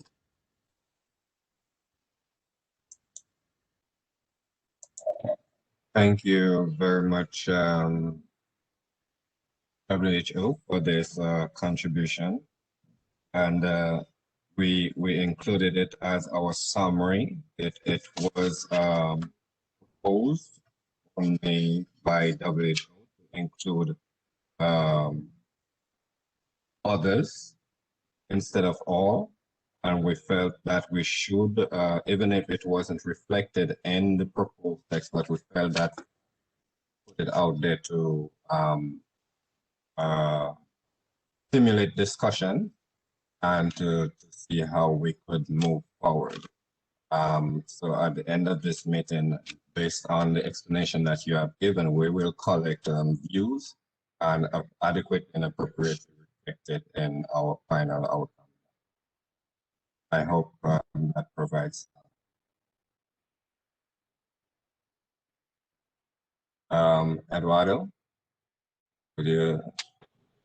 Yes, Jonah, we have Jill from the Global Alliance, followed by Anastasia from ICCA, asking for the floor. Thank you very much. Jill? Thank you. I'm talking here more as somebody who negotiated these budgets from 2006 to 2014 or thereabouts, rather than as GAP. And it was a very sad experience because it used to take about 2 hours on one afternoon of the OEWG or the ICCM, because nobody was in the slightest bit interested in what the budget was, because nobody had the slightest intention of making any contributions to it, with about 4 honourable exceptions. This paragraph is totally inadequate for what is needed, and it's very oddly written anyway. To say a core budget is identified, well, fine. And then what are you going to do about it? Are you adopting it? Are you approving it, or what? Or are you just looking at a piece of paper on a wall and saying, oh, that's a very pretty drawing, bye-bye. So this is completely unusual language. It shouldn't even be in the instrument, probably. It should, instead, we should be making a call, because the size of the budget is not something that's going to be fixed by the instrument. The size of the budget is going to be a discussion on a recurring basis at meetings of the governing body. So if we're going, I mean, I've given up hoping that governments would see it as their duty, even though this is a voluntary instrument, which I well understand, to commit themselves to making contributions to it, in the same way that most governments now commit themselves to an indicative scale of contributions to UNEP in order to do a job that the world needs doing. And that's what this Secretariat is for. It's not a luxury, it's something that we all of us need, or there are very bad effects on health and pollution around the world.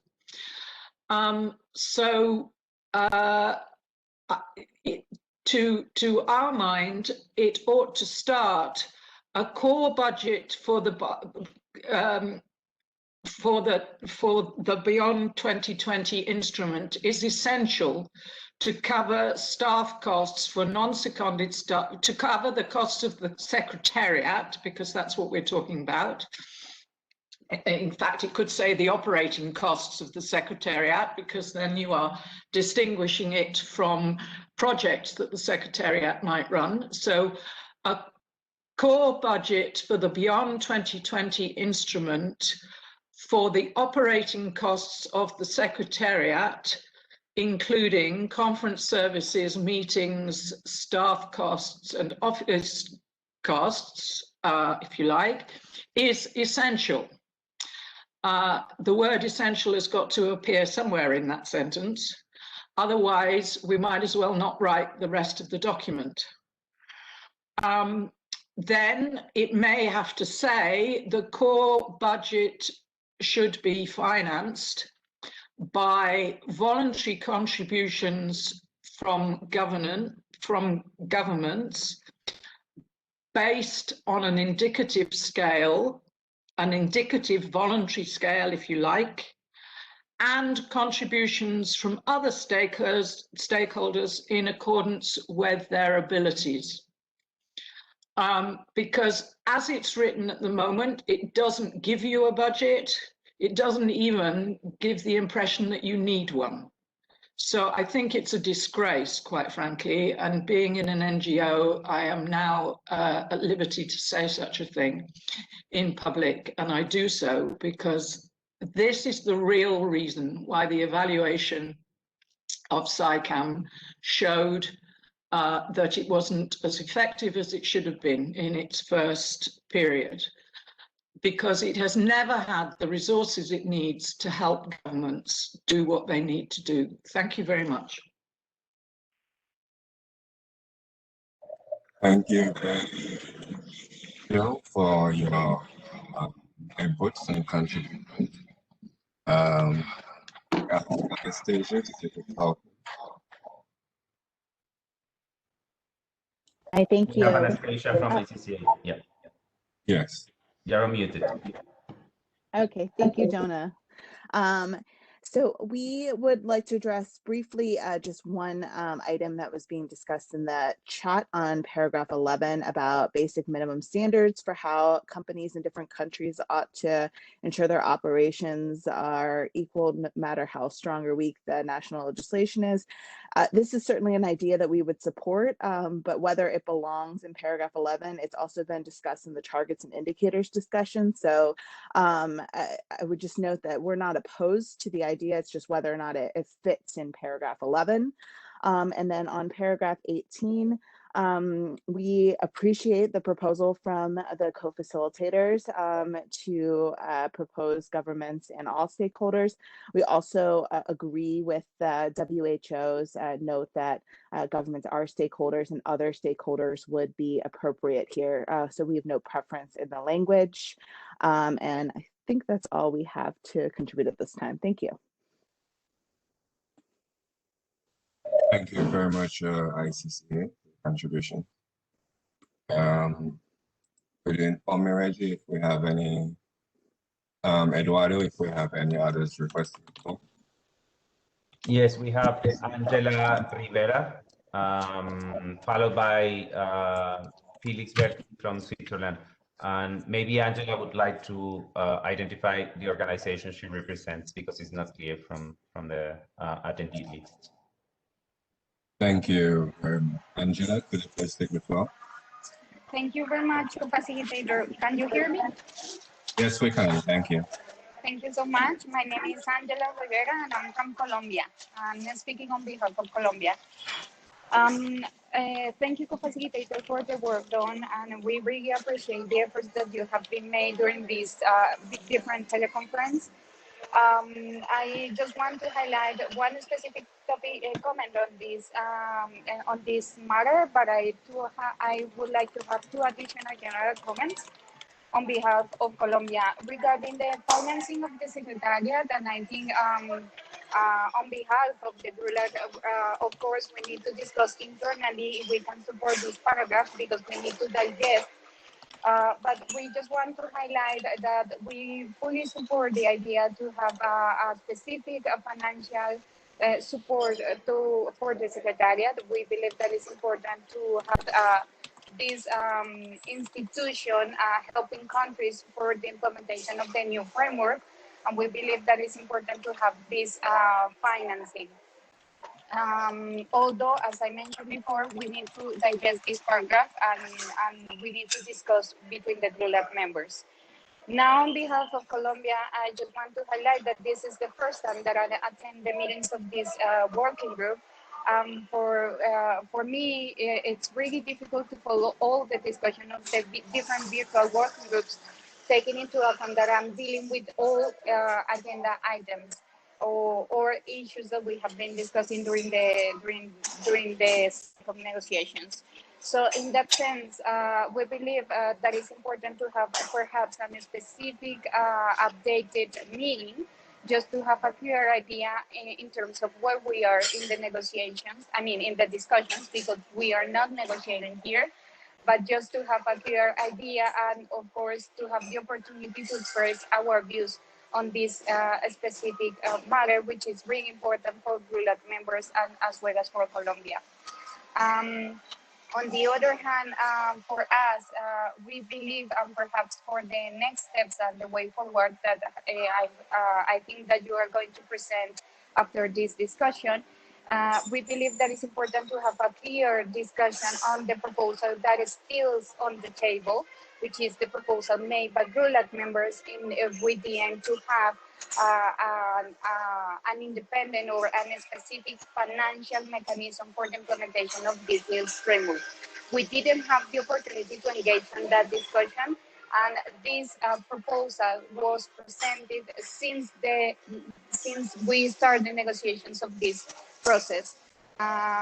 We understand that the Bureau members is gonna have a meeting and are gonna discuss the way forward and how to deal with the virtual working groups, but we believe, and on behalf of the GRULAC members, we request additional time for discussing financial issues as well as the proposal that we presented and was submitted in previous sessions, and of course in the first submissions that we did in the first virtual working group meeting. So thank you very much for the opportunity to highlight that. And just one additional comment on this. We believe that coordination and cooperation between all countries is really important in order to move forward this discussion on financial mechanism or the financial things that we need for the implementation of the framework. But the discussion of financing the Secretariat could be also be together with the discussion of the implementation of the new instrument. We can have financial support for the Secretariat, but we cannot leave the countries without any financial assistance for the implementations of the commitments. We understand that this is not a legally binding instrument, but we are talking about the new framework that we're gonna guide us on the implementation and action on the zones management of chemical waste for the at least next 10 years. So if we do not receive any kind of financial support, we cannot talk about financing of the Secretariat for the implementation of the actions that we have under this framework. Thank you very much. Thank you, Angela, for your contributions. Will be noted and reflected in our outcome document of this meeting. Some of the points that you raised, I believe that they will be addressed towards the end of the meeting as to how do we move forward, and if they're not, probably you could address them again in that. Thanks once again. We'll now move to Switzerland, but before Switzerland take the floor, I'd like to ask members to remember to microphone muted if you are not taking the floor, and if you have already taken the floor, to lower your hands to make it easier to for the chat. Those who want the opportunity to take the floor, to take the floor. So Switzerland, could you please take the floor? Thank you. Thank you very much. I would take the occasion to just explain the rationale behind our comment. As mentioned, and explained at the last time, we think it's important to increase the funding for the Secretariat. And our approach could be here that we have in this old 18, like a chapeau text that recalls that we need finance by voluntary contributions from all stakeholders. So if that would be the concept that we have here, the all stakeholders, and then we go through each of the stakeholder groups, and then we could also stop, we could just shorten this phrase and say the core budget is financed by voluntary contributions from all stakeholders. There's also two comments just about the previous intervention. I think the rationale from WHO, if you would keep sense like this, it makes sense what has been said, it would be others. And about the intervention from Jill Hanna from GAP, I think also I understand the point and also the issues raised. I think they make sense. I could not write down the whole textual proposal, but we would also be ready to consider this. The risk that has been mentioned is mentioned below, but we would be open to consider to move it up and also then like to have a specific reference to governance and risk in this kind of chapeau paragraph of this one. And then also to recall that all stakeholders or other stakeholders contribute to their capacities. And then we could outline below what that would be. Because I think the real interest from our side is that we have recognized the underfunding of the Secretariat in the last period was one of the elements that hampered and hindered the implementation. And we would like to increase the funding and make it more sustainable. Thank you. Thank you very much, Switzerland, for that. Eduardo, do we have anyone else requesting the floor at this moment? Yes, Jana, we have Abbas Torabi from Iran, followed by Suki from the African Group. Thank you. Abbas from Iran, please take the floor. Thank you very much. Since we have proposed industry as a contributor for financing the core budget of the Secretariat, so I want to explain a little about the rationale of that. This paragraph has two parts. First part defines the elements of core budget, and second part says who should contribute. So we think we should be clear about who can make a contribution. Actually, past 10 years experience shows that the governments, in particular donor governments, have been the main pillar of financing the Secretariat. But referring to all stakeholders, we think maybe it will keep some ambiguity in who can contribute for financing the budget of the Secretariat. Actually, we think that the government and industry are capable of contributing because they have both main responsibility and financial resources. Governments have in the past done their responsibility and will do so in the future. But regarding the industry, we think they have not appropriately implemented their responsibility. Moreover, they have the responsibility based on polluter pay principle and extended private sector responsibility. So we think we should be explicit and clear about this part and clearly refer to industry in this part. Moreover, it is not an obligation. We have referred here that it is a voluntary contribution, and it doesn't block the way for other contributors to give their contributions. So this is voluntary contribution. But by including industry, we can highlight the role of government and industry. Therefore, we defend our position to include industry in this part. Regarding the GIL proposal to add something to government, indicating a scale of UNEP or UN. We think that this is something we can discuss about that, and we can give our input on that. Thank you. Thank you very much, Iran, for that clarification. I believe it was most useful. We'll now give the floor to South Africa. South Africa is Thank you so much, Jonah. I've said before or spoken about access to contributions, which is the same as indicative, as Jill mentioned.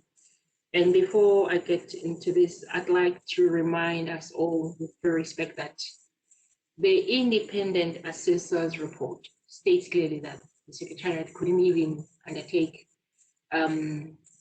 its functions in accordance to its mandate because it was through and through underfunded.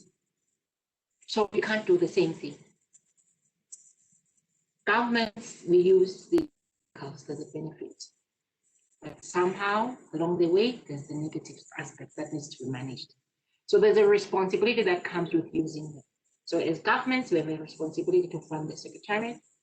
And also, there is the additional responsibility of government in terms of mainstreaming. And then there's this component of the industry in terms of the industry involvement. I agree and support in everything that Jill has said, and that it cannot be just industry's responsibility to finance the Secretariat. Albeit this being voluntary, we have a responsibility because we utilize these things as their benefits to fund the Secretariat. And maybe it would help because before it was just voluntary, whatever, even in South Africa, we contribute, whatever the country can afford was that. So maybe like in any other MAA, to have access to contributions or an indicative of what a country ought to be paying, it would help in terms of guiding governments what is expected from them in terms of funding the Secretariat. And then also the other stakeholders or all the other stakeholders, particularly industry, should contribute to that. But in addition to that, government would add more, have another responsibility through mainstreaming, and industry would have another responsibility through the implementation of these plans. So as the African group, we support what Jill has said, but we thought that we need to maybe just elaborate that we cannot, without a Secretariat, there's no way we can implement any of this because we need this central body that is going to be facilitating all the work that we need to do. Thank you. Thank you very much. Thank you very much. Eduardo, could you this way? Yeah. We have Philip from Canada, followed by Thomas from Norway. Okay, thank you. Greg, will you please take the floor?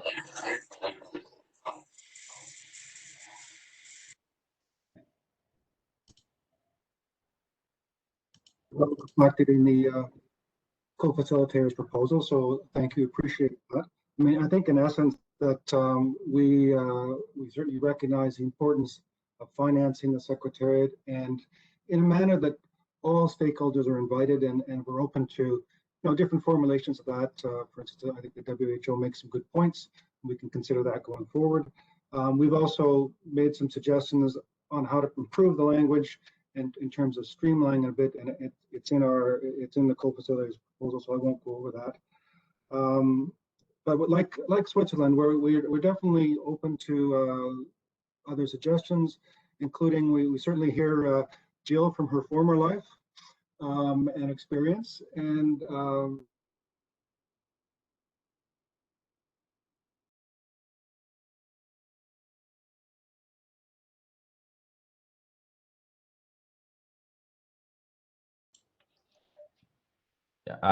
Greg, we lost you.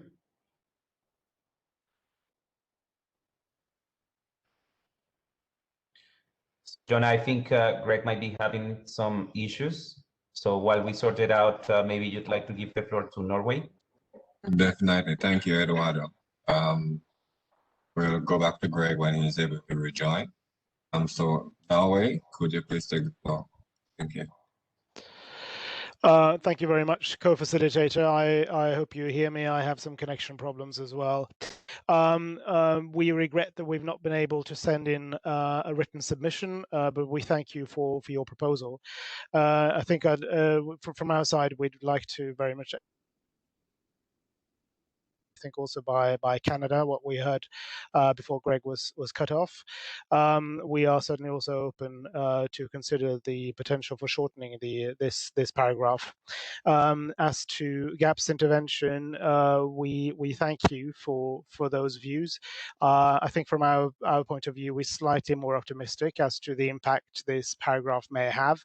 But from our side, we would also then support the inclusion of essential as proposed by GAP in this text, and also potentially then replace identified with adopted, as that would make the paragraph more stringent, if I may say so. Thank you.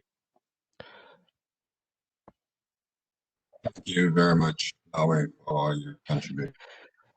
Have anyone requesting the floor? Yeah, we have now Laura from EU and member states. Laura, please take the floor. Yes, many thanks. So in our written comments on this issue, I would just reiterate that we also consider important to have a sustainable and predictable funding for the Secretariat as EU and its member states, and think that any approach in this regard should remain voluntary, but having an indicative character at the same time, as was mentioned by many. We were quite happy with the proposed text on the screen, but do note that the WHO comment, which made sense, and also we are open for the proposal presented by GAP to strengthen the text here, and at least the main elements that we could capture from the proposal is something that we are happy to look at further. Thanks. Thank you very much, Laura. We have one more request from Jill from the Global Alliance, Jonah. Okay. Jill, thank you. Thank you very much. Sorry to come back again. It's just to say I have put a written down version of my proposal in the chat room, and obviously would love to work with everybody on it. And it is based on a voluntary system. Thank you. Thank you very much for that, Jill. Is that have we exhausted the list for this paragraph? Yes, that's correct, Jonah. Oh, sorry, we have one more from CL, David Azulay. David, please. Thank you. Thank you. Just to mention quickly that to thank Jill for the text that she provided, and that we would also be quite interested to work on the basis of this text that does provide a more constructive and practical way forward, we believe. Thank you. Thank you very much, David, for that. I would also like to thank all participants, attendees, for their views and inputs. They have been noted and will be taken on board and reflected in the outcome document of this virtual working group for the discussions as we move forward.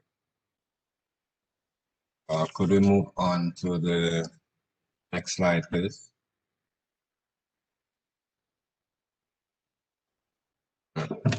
Thank you. So for paragraph 19 to 22, based on the discussions and written inputs that we have had thus far in this working group, the stakeholders' views on the alternative text, which takes into account alternative text, which is on the screen, which takes into account proposals made by Canada and Japan to streamline the text and specify the types of contributions rather than the categories of stakeholders.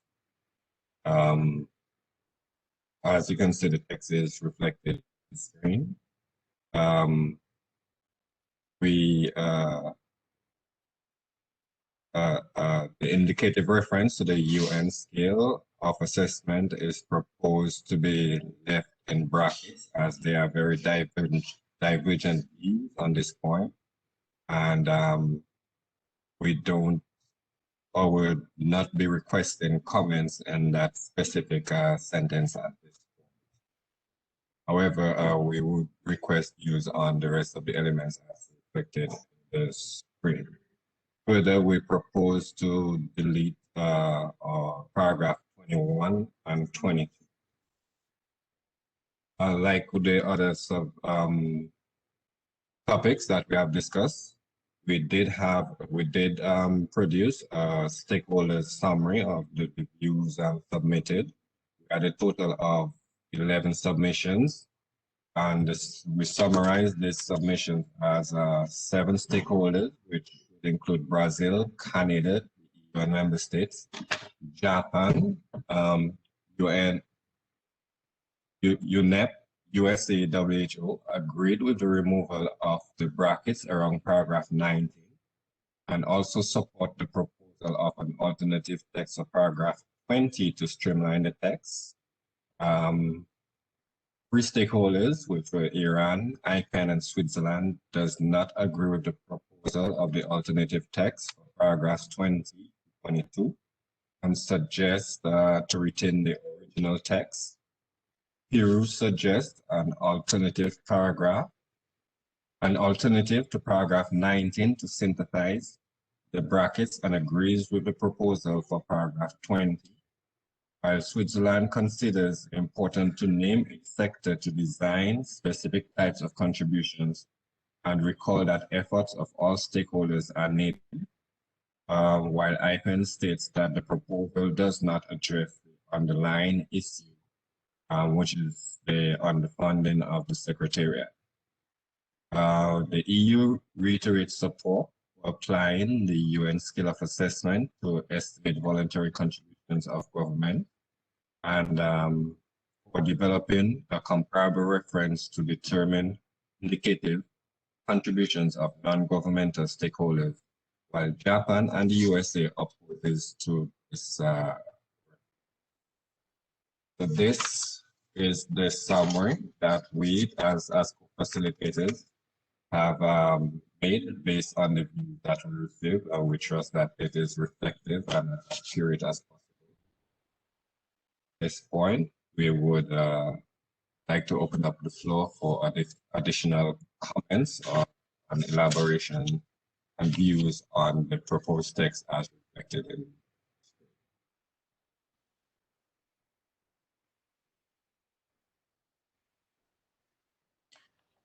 Let's give a few more seconds. We don't have any requests yet.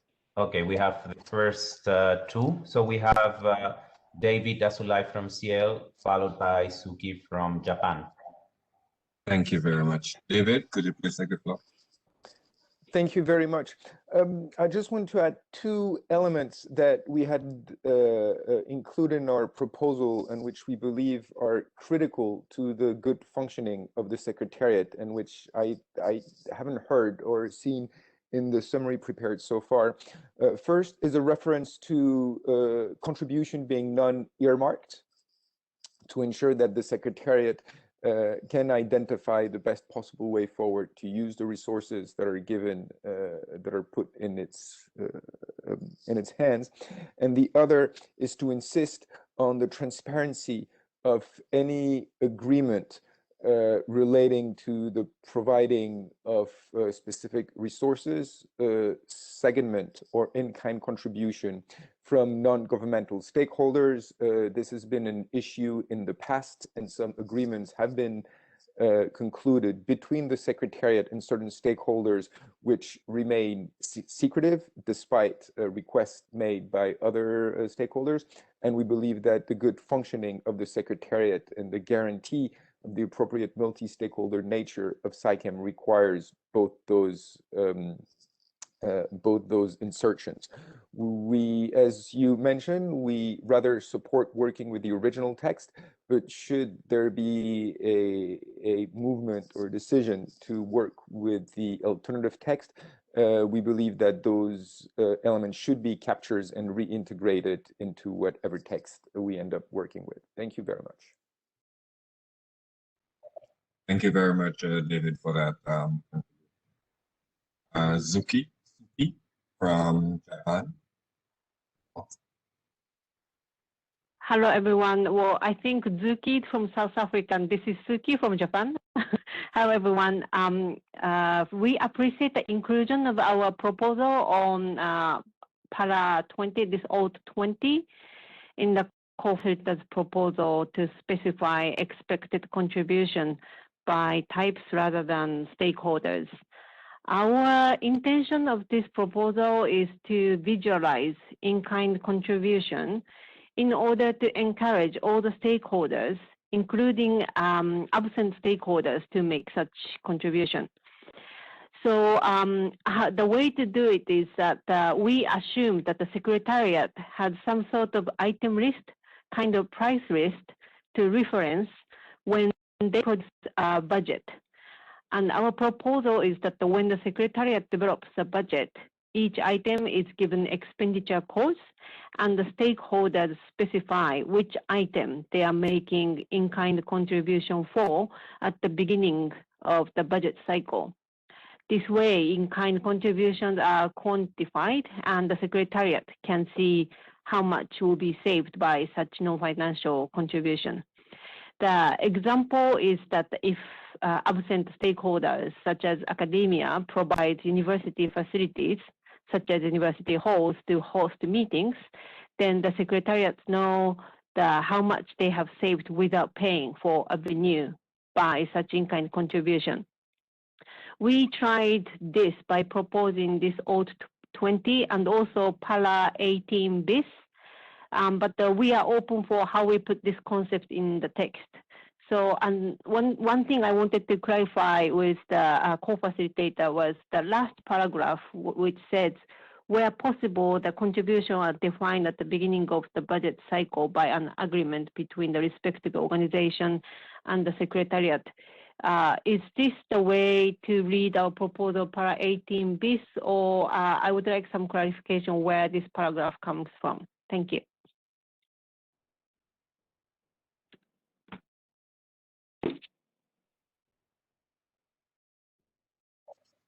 Thank you, Suki from Japan. We will address your question as the last paragraph. Just get my bearing. But do we have anyone in the list asking for the floor?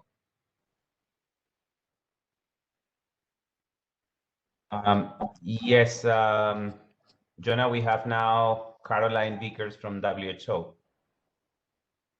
Thank you. Caroline, could you please take the floor? Thank you. WHO would like to explain our proposal, which is to remove in paragraph 20C the word sector in front of sector participation at meetings for two reasons. Firstly, the Chapeau report refers to funding by all stakeholders, and all stakeholders are contributing support for the constituents to attend. So specifying sector here is unnecessarily limiting, because some of those stakeholders may not identify as coming from a sector.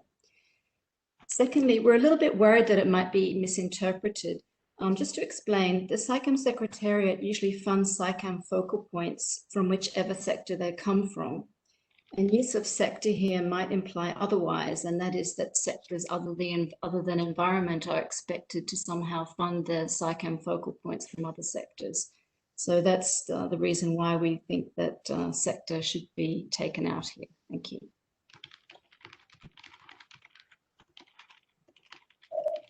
Thank you very much. Anyone else? Yes, we have Jill from the Global Alliance, followed by Andrew Clark from the US. Thank you very much. Jill?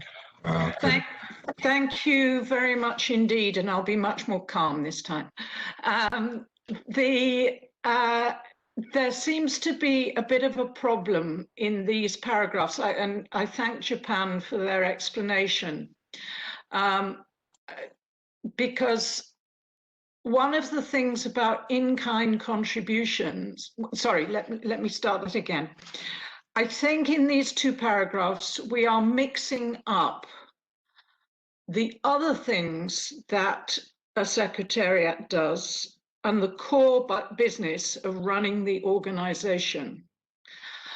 And we need to be rather careful about talking about in-kind contributions, especially in relation to the core budget, because my understanding is there are quite strong UN rules as to how much that can be done, because if a particular country, for example, made 4 members of staff available to run the Secretariat, I'm not suggesting anybody might, but it's a possibility, then that's effectively a national takeover by one UN state, and that's not allowed.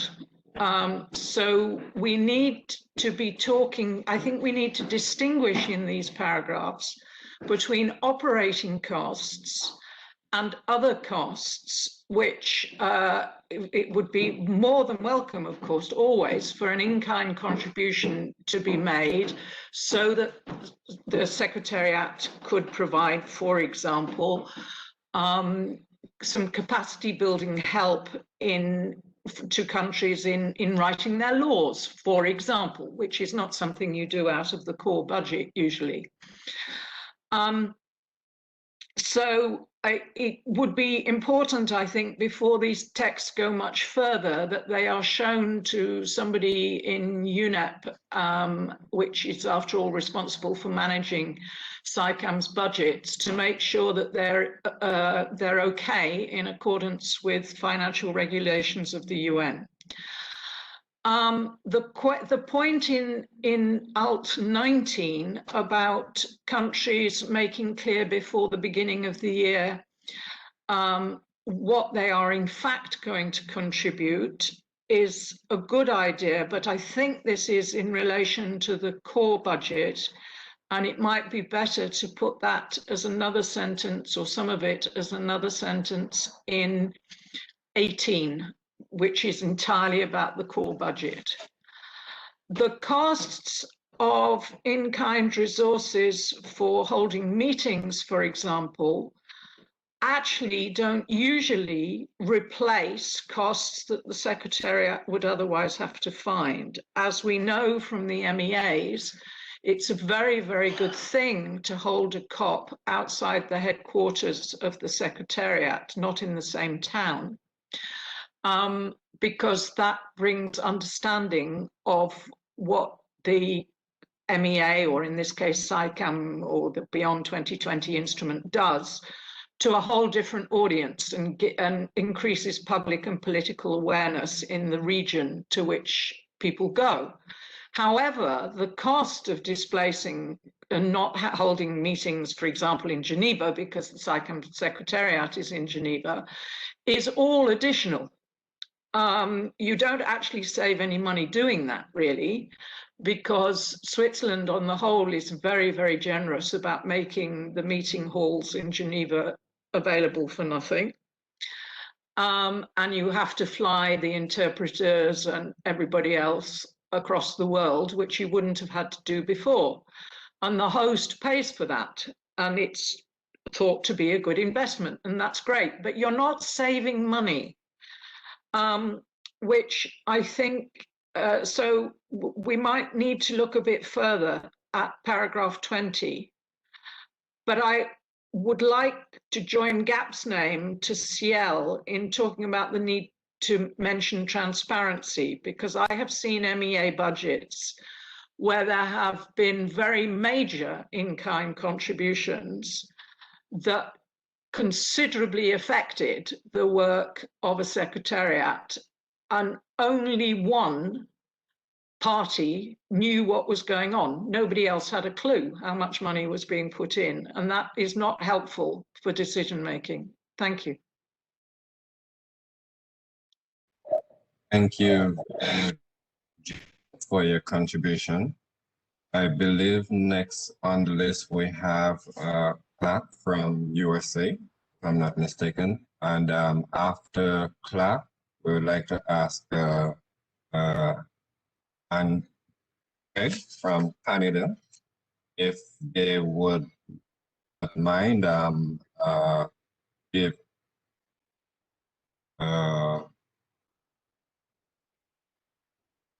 sorry, Andrew Clark, could you please take the floor? Yes, thank you, Jonah. I think this paragraph alt 20, we do support it for the same reason that Japan outlined. I think it simplifies this idea to just list out the different kinds of contributions to the Secretariat that should be encouraged. I do, though, take the very good points from WHO and GAP just now. So in C, I think that removing sector would be fine. Also, it is important to keep in mind that we want to make sure that any contributions, in-kind contributions or otherwise, secondments would be done according to the proper rules and procedures. I think this could be addressed potentially by adding language in the chapeau, after it says contributing financial and in-kind resources as appropriate and according to UN policies and procedures, or something to that effect. But I do think it would be important to make sure that that is clear.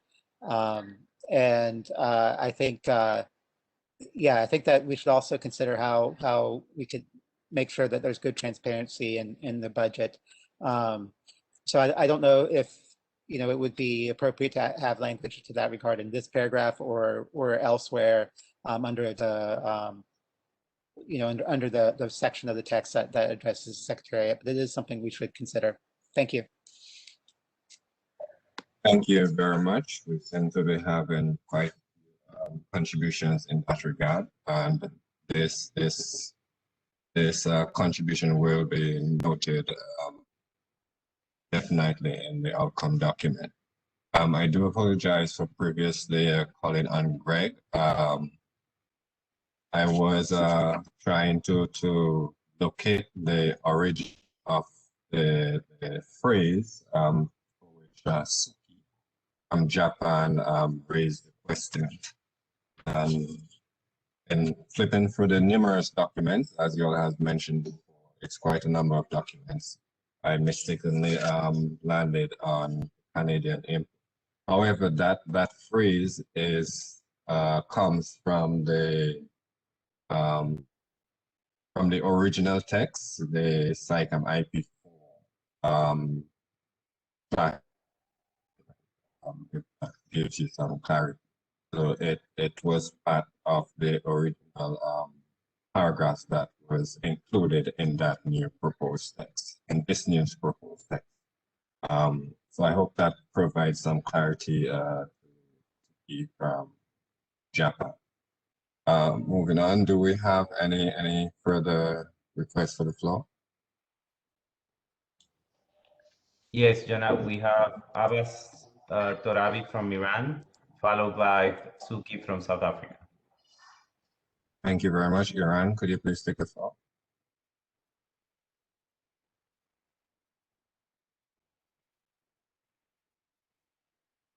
Iran? Yes, can you hear me? Yes, you're a bit low, but yes, I believe we can hear you. Yes, all 20, you think all 20 is widening the type of contributions and stakeholders who can make contributions.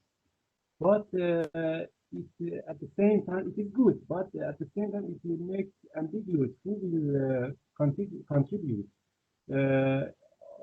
Alt 19 clearly says that governments should make a voluntary contribution.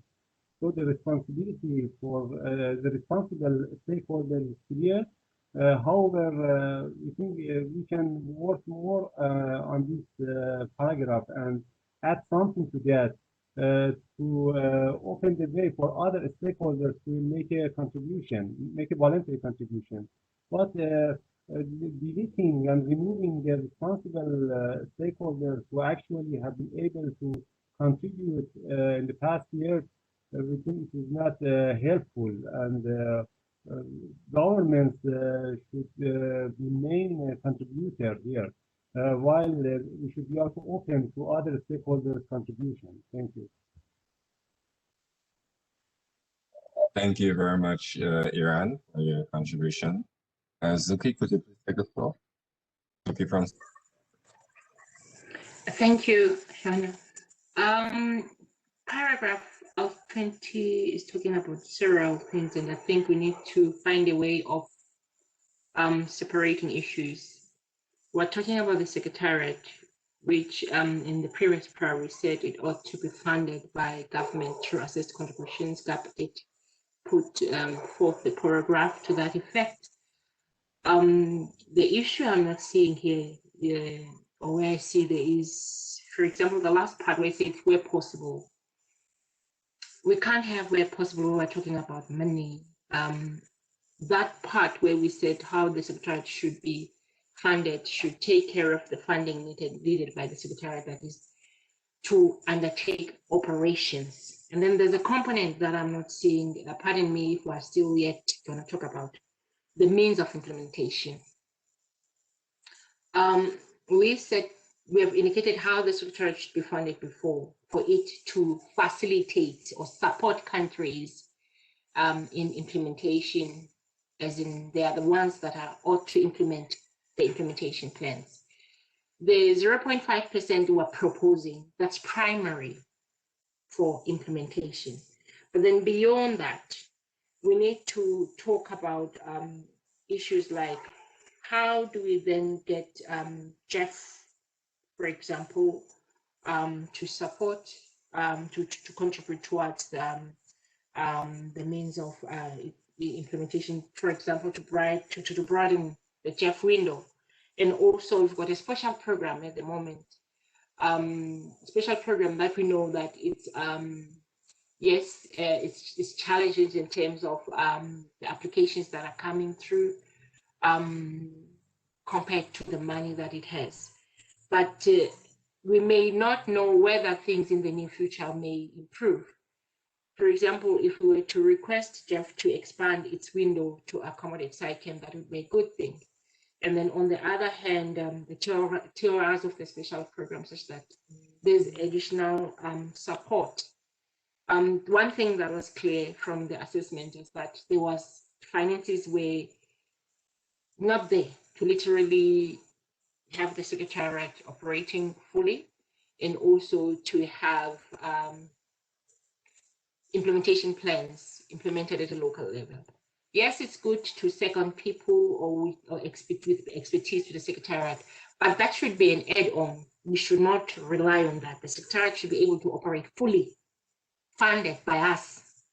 And then if there's an add-on secondment, that's okay, that's a plus, because if we're having this secondment as one of the options, it may not necessarily be that we would then prioritize full Secretariat staff complement and know that that is our primary responsibility.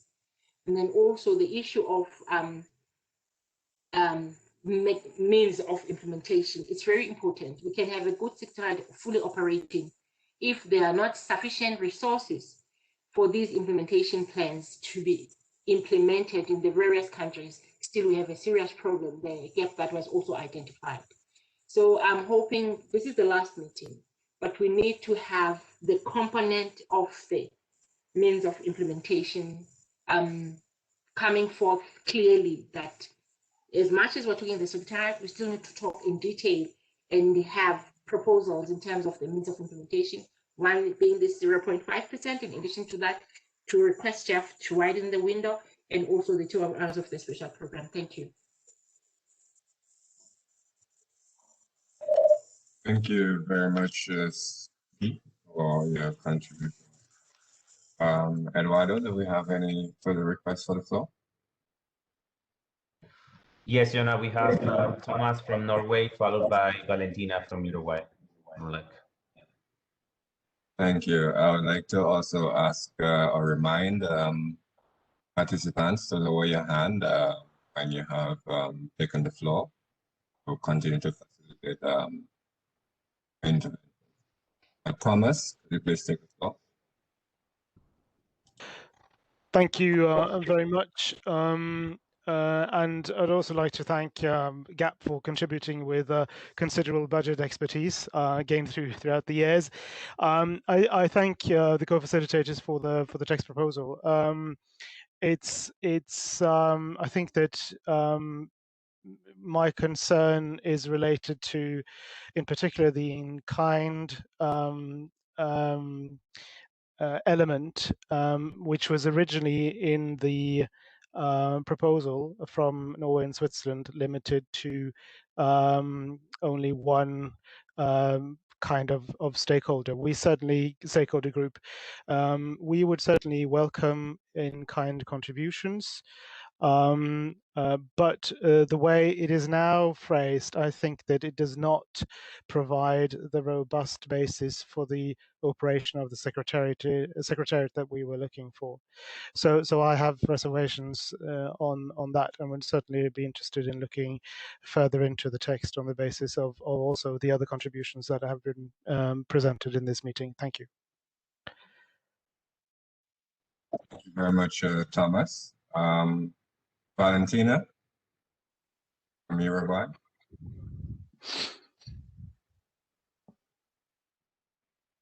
Thank you very much, facilitator. I would like to support what was said by Suki and by Thomas.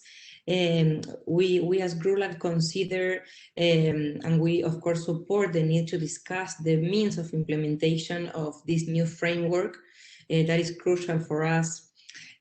Also, I agree on the comments made by Thomas that Alt 20 is not clear. We will need to define what the role of the Secretariat would be. I mean, it is necessary to define it clearly, but I think this level of detail may not be necessary. We are open to explore further, and maybe if someone could, or if someone have in mind another proposal of text, we will be also happy to discuss it. And finally, we definitely need a strong secretariat. But yes, we think this text is very prescriptive. Thank you very much. Thank you very much for your contribution, Auntie. And Wanda, do we have anyone else requesting? Yes, we have one more request from Felix Bertley from Switzerland. Felix, please take the floor.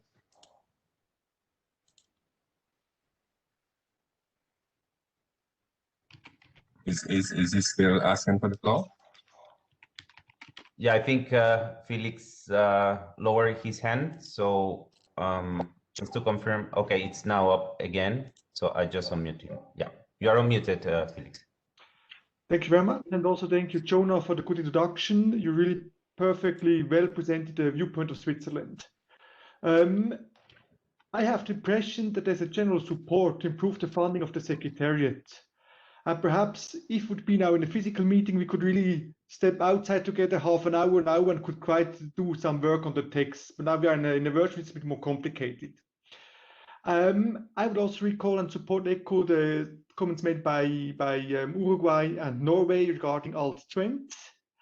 And for us, it's really important that we don't want to lose the idea to call upon each stakeholder group. And so far, I haven't heard that this concept is opposed in principle. So we are very much interested to continue working on this, on the paras 90 to 22, to find a text that is everybody's comfortable with and that achieves this objective to increase the funding and to make it more sustainable and predictable for the Secretariat. Perhaps regarding the comments of Jill on income contributions and UN rules, it would also be helpful if we could hear from the Secretariat how they see it and to what extent the current text is critical or not. I think that would also be helpful to have a good text at the end. Thank you very much. Thank you very much, Felix, for your contribution. Jonah, we have now Laura from the EU and member states. Laura, thank you. Could you please take the floor? Many thanks, and sorry for coming in late. Thanks for this discussion, and I just also thank Jonah for already summarizing our viewpoints in the beginning well. And while we expressed that these new proposed text 19 and 20 is something we could work based on, we also now hear the views from Norway and Switzerland and Uruguay, and actually also agree that we like this idea of calling contributions from each stakeholder group as was in the original text. So I think we also need to do some further thinking how to improve these alt texts and hope that we can find a way forward. And thank you for GAP to raise this issue about UN rules. And indeed, it would be helpful to hear from the Secretariat how the current text looks like and whether we need some additions in this regard. Many thanks. Thank you very much, Laura. And anyone else requesting the floor? No, we don't have any other requests for the floor right now. Thank you. I would like to take this opportunity to thank all participants. I believe that we made significant progress today. It was a very vibrant discussion. Your views submitted have been noted and will be reflected, and we trust that they will play a key role as we move forward with the discussion, particularly at IP. So at this point, we'll come to the final part of our discussions, which would be the next step. And I will pass the floor back over to Peter Reggie, who will lead us in that discussion. Reggie?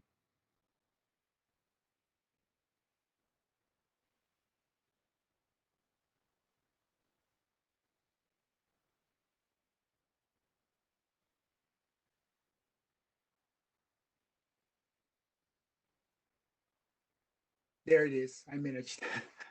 Okay, thank you, Jonah, for co-facilitating the discussions on the indeed financing the Secretariat. Before I will address the next steps and also the outcome document of our work, I think that we should indeed, as has been mentioned by Felix, we should, well, perhaps say yes to his invitation to elaborate a bit on the paragraphs 19 until 2022. Because I share with him also this observation that apparently there's common ground, there is some agreement, and of course we are not negotiating here, as we always do when we meet in person in a contact group. We ask if there is some sense of common ground, common text, etc. And we could indeed ask somebody, like we did with ICCA on the proposal on the clearinghouse and trying to merge these texts, that we asked one of the participants in the group to elaborate with interested stakeholders to draft a text. And of course, it is not that we agree as the whole virtual working group on this idea of trying to merge the 19 until 22 paragraphs, or at least make one consolidated text. But we should indeed keep also the momentum in that respect, because if we now at this stage only reflect the ideas which were being conveyed by the stakeholders, it's fine, but then I'm afraid when we meet again in IP4 in person, we have to start all over again. And I think we are now on the same page, at least on the ones who spoke on this issue.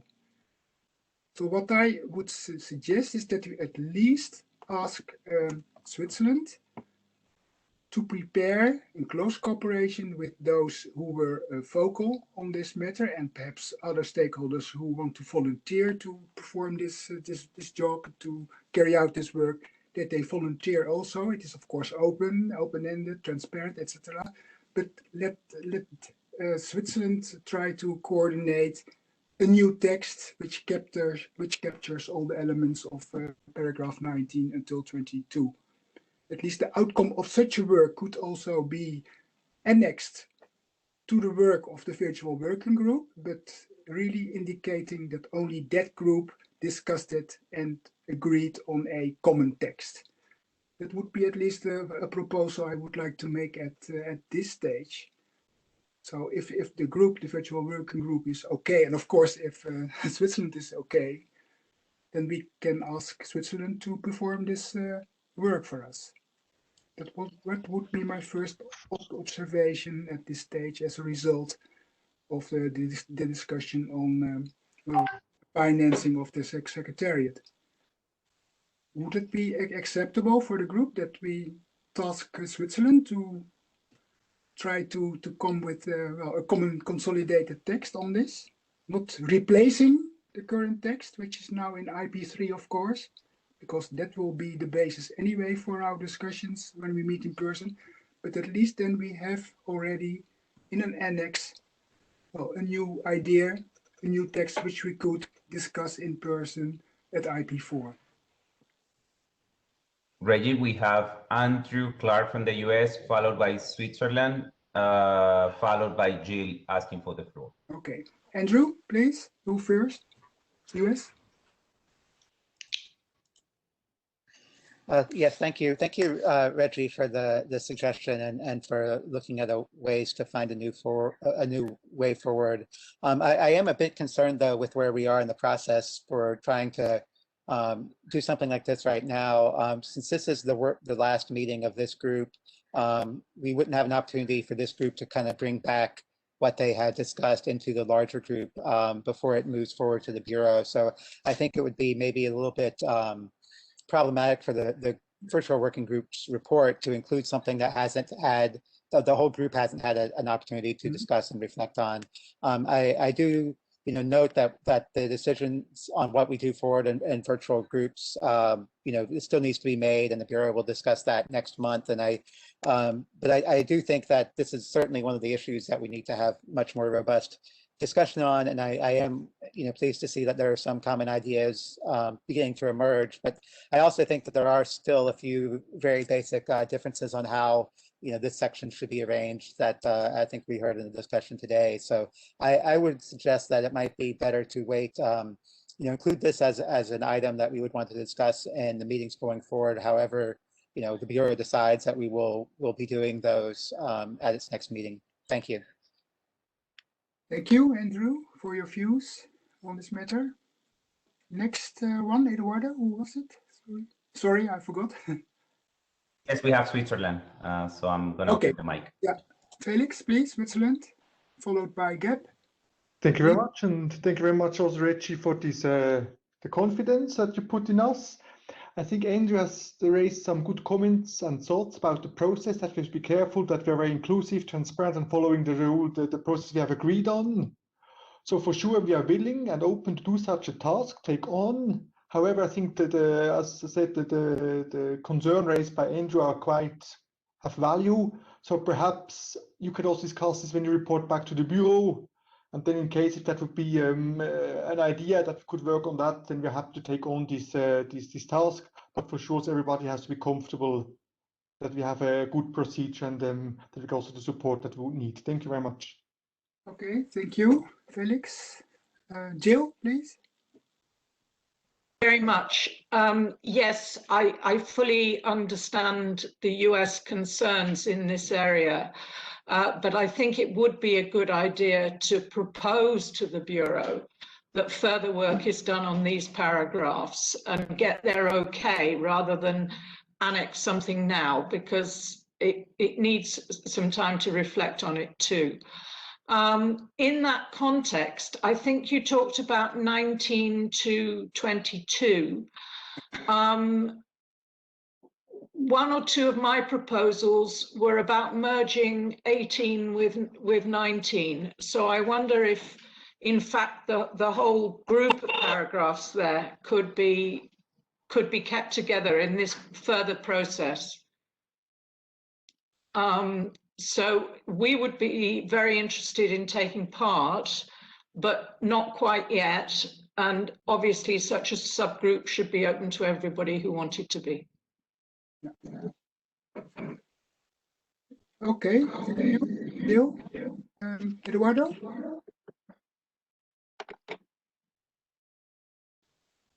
Yes, we have Greg Phillips from Canada. Greg, please, Canada, you have the floor. Thank you. Well, first of all, thanks, Reggie, for your suggestion. As a suggestion, I think it's a good idea, and I think Switzerland would be a great leader at the appropriate time. I take USA's comments and concerns aboard, and I see that Switzerland and others have agreed that it would be good as a first step or a next step to go to the Bureau and maybe make this proposal. And perhaps the proposal is that these and the other working groups have a certain life beyond whatever, they're supposed to wrap up, I guess, and make a report and present it to the next meeting. I'm not sure when that next meeting might be. So it's possible that there would be some merit in continuing the work of the virtual working group. That's for the Bureau to decide. And at that point, then this proposal to work on specific text could be very viable. I'm not sure where you're going with in terms of the next steps, but maybe I just make a comment that we really appreciate the work of the co-facilitators. Both, it's a lot of work, and the written report that you provided, so that you're showing everybody's comments, are very much appreciated. Clearly, we've always accurately, so we have some comments, small comments to make in terms of edits, but we're also conscious that those tend to represent the written comments that we see and not necessarily reflecting the oral discussion, which would be difficult to capture. So maybe if I could make a suggestion is that we have an opportunity to provide comments, and then some of the really good suggestions, well, everybody has good suggestions, but if people would like to make sure that their comments they make orally are included in that report, maybe it's a final chance to make a written submission. So I think of the comments we heard today from South Africa and Colombia about some of the ideas that they feel they have raised that are not being necessarily reflected. They have that opportunity and they put that in their own words. Thanks. Okay, thank you, Canada. Thank you, Greg, for this suggestion. Anybody else asking for the floor at this stage? No, Reggie, there are no further requests. Okay, thank you. Well, indeed, well, let me first have at least my attempt to establish such a small group under the leadership or under the moderatorship of Switzerland. I note that there is not much appetite for that, to do that. That's fine, okay, but I just try well, we still are now in the mood, if I may say so. Everybody is still very actual working on this matter, and so it might have been a good solution to indeed make progress on these remaining paragraphs on the financing of the Secretariat. But I see your point, and I think it is indeed a good suggestion that we as co-facilitators recommend to the Bureau that we continue our work, indeed also addressing this issue. This is one of the items which may be further elaborated upon in a virtual working group setting. But in general, having heard your views and comments during the past 3 meetings of this virtual working group and through your written submissions, we have prepared the outcome document of the 3 virtual working groups to reflect the discussions held, compromise, text proposals, and new and alternative text as appropriate. A draft of that document has been circulated to you on Monday, the 8th of February 2021. The overall outcome document of this virtual working group,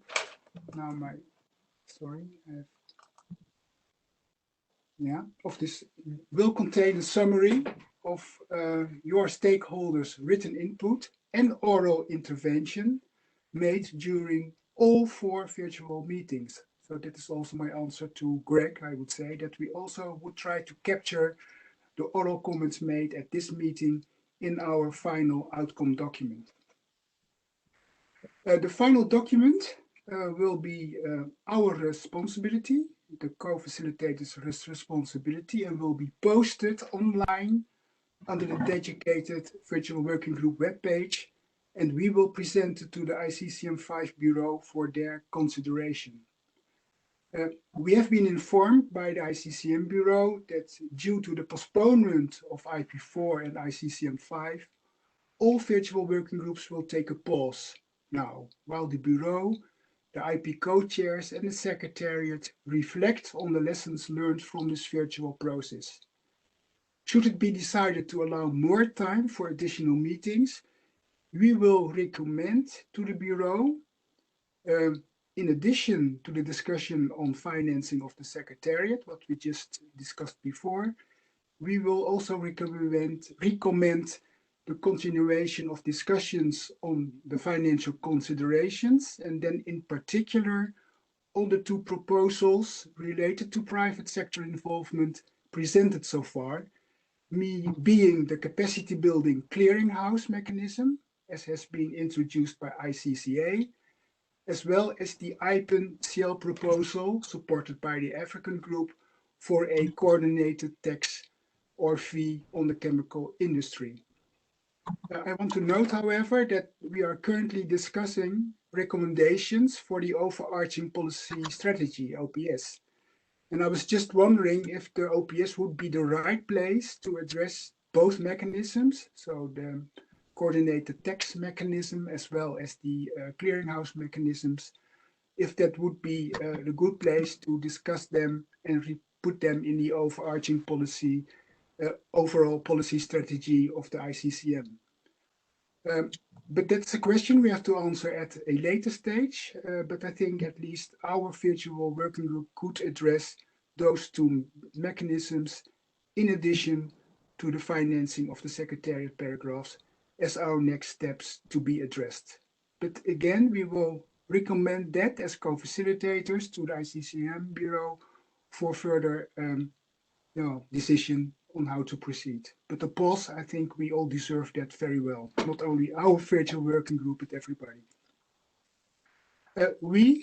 Both Jonah, but also the Secretariat and myself, we would like to thank all members of this virtual working group for their valuable inputs and comments through written submissions, and that are passed for virtual working group meetings. We are grateful for your continued engagement and active participation in these discussions, which we will hope can facilitate our deliberations in person at before. Again, now it's time for a pause.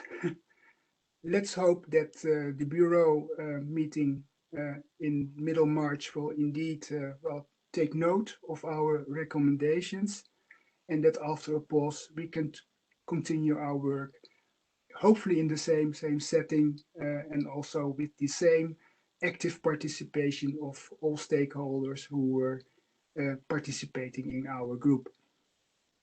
Having said that, Jonna, you would like to add perhaps something as your final remark? Thank you very much, Reggie. Before I give my final remark, let me ask the Secretariat if they would like to add anything as the part of the remark. Thank you so much, Jonah and Reggie. Just wanted to reiterate, and I think Reggie has captured the next steps quite clearly. The Bureau at the last meeting agreed that they would take a pause in the virtual working groups. And in fact, our virtual working group meeting today is the last of the series or of phase one, as I'm putting it. They will consider a document on the lessons learned, how to ensure that there's more participation, inclusivity, also equal representation, etc. And based on that, design another process going forwards, given that IP4 and ICCM5 have been postponed. So we will, of course, use these experiences to base of the design for the next process, and hopefully through your members, you'll also be able to input into that process.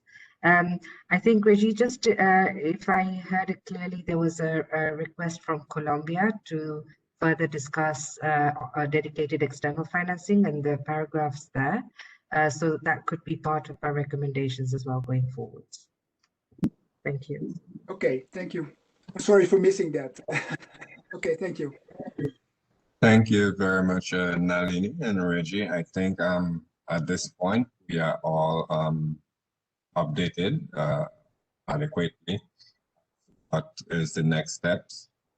So all that is left for me to do is just express my personal gratitude and thanks and privilege to be able to, as facilitator in this working group. We have had vibrant discussions, past 4 meetings, and we have seen the progress that can be made when we provide a platform for all views to be heard and discussed in an open and transparent matter.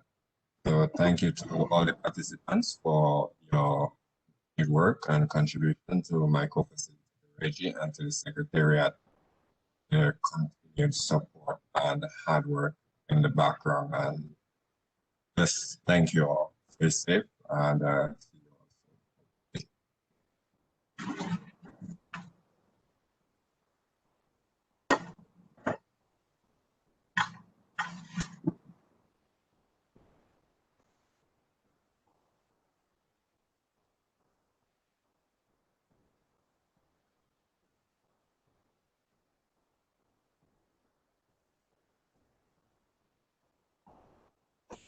I think the meeting is done. Okay. Okay, thank you very much and bye-bye. Thank you for your cooperation. Thank you. Thank you, Jonah. Thank you, Reggie. Bye-bye. Thank you. Take care. Bye-bye.